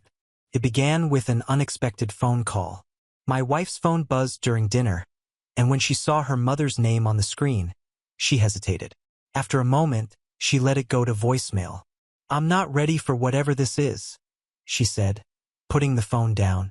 The next day, the doorbell rang. When I opened the door, I was greeted by her father, standing on our porch with a solemn expression and a carefully prepared speech. He had come alone, which was unusual. I need to talk to her, he said, his tone unusually calm. I called my wife, and she reluctantly joined us in the living room. Her father wasted no time in launching into a monologue about family, forgiveness, and how misunderstandings shouldn't destroy relationships. We were wrong, he said, his voice heavy with insincerity. We only wanted the best for you, and maybe we went about it the wrong way, but we can't let this divide the family. I crossed my arms, unimpressed by the sudden change of heart. I could see through the act, but my wife seemed torn. Her father continued, his tone becoming more emotional. Your mother has been crying non-stop. She can't eat or sleep because of what happened. We just want things to go back to the way they were. My wife looked at me for support, and I gave her a subtle shake of my head. We both knew that the way things were meant allowing them to control our lives again. But then her father dropped the bombshell. We talked to Greg too, her childhood friend. He said he just wanted to make sure you were happy. Maybe it wouldn't hurt to keep an open mind. It was clear that this wasn't an apology. It was another attempt to manipulate her. My wife stood up, her face flushed with anger. "You don't get to decide what makes me happy," she said, her voice shaking. "And you definitely don't get to bring him into this. This isn't about family. It's about you trying to control me." Her father tried to respond, but she cut him off.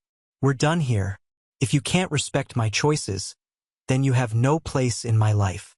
Her father left that day looking defeated, but I wasn't convinced it was over. We had seen this pattern before. A temporary retreat, followed by another calculated move.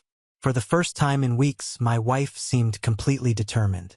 "I'm done giving them chances," she said later that night. "If they want to be in my life, they're going to have to do it on my terms. No more manipulation, no more interference."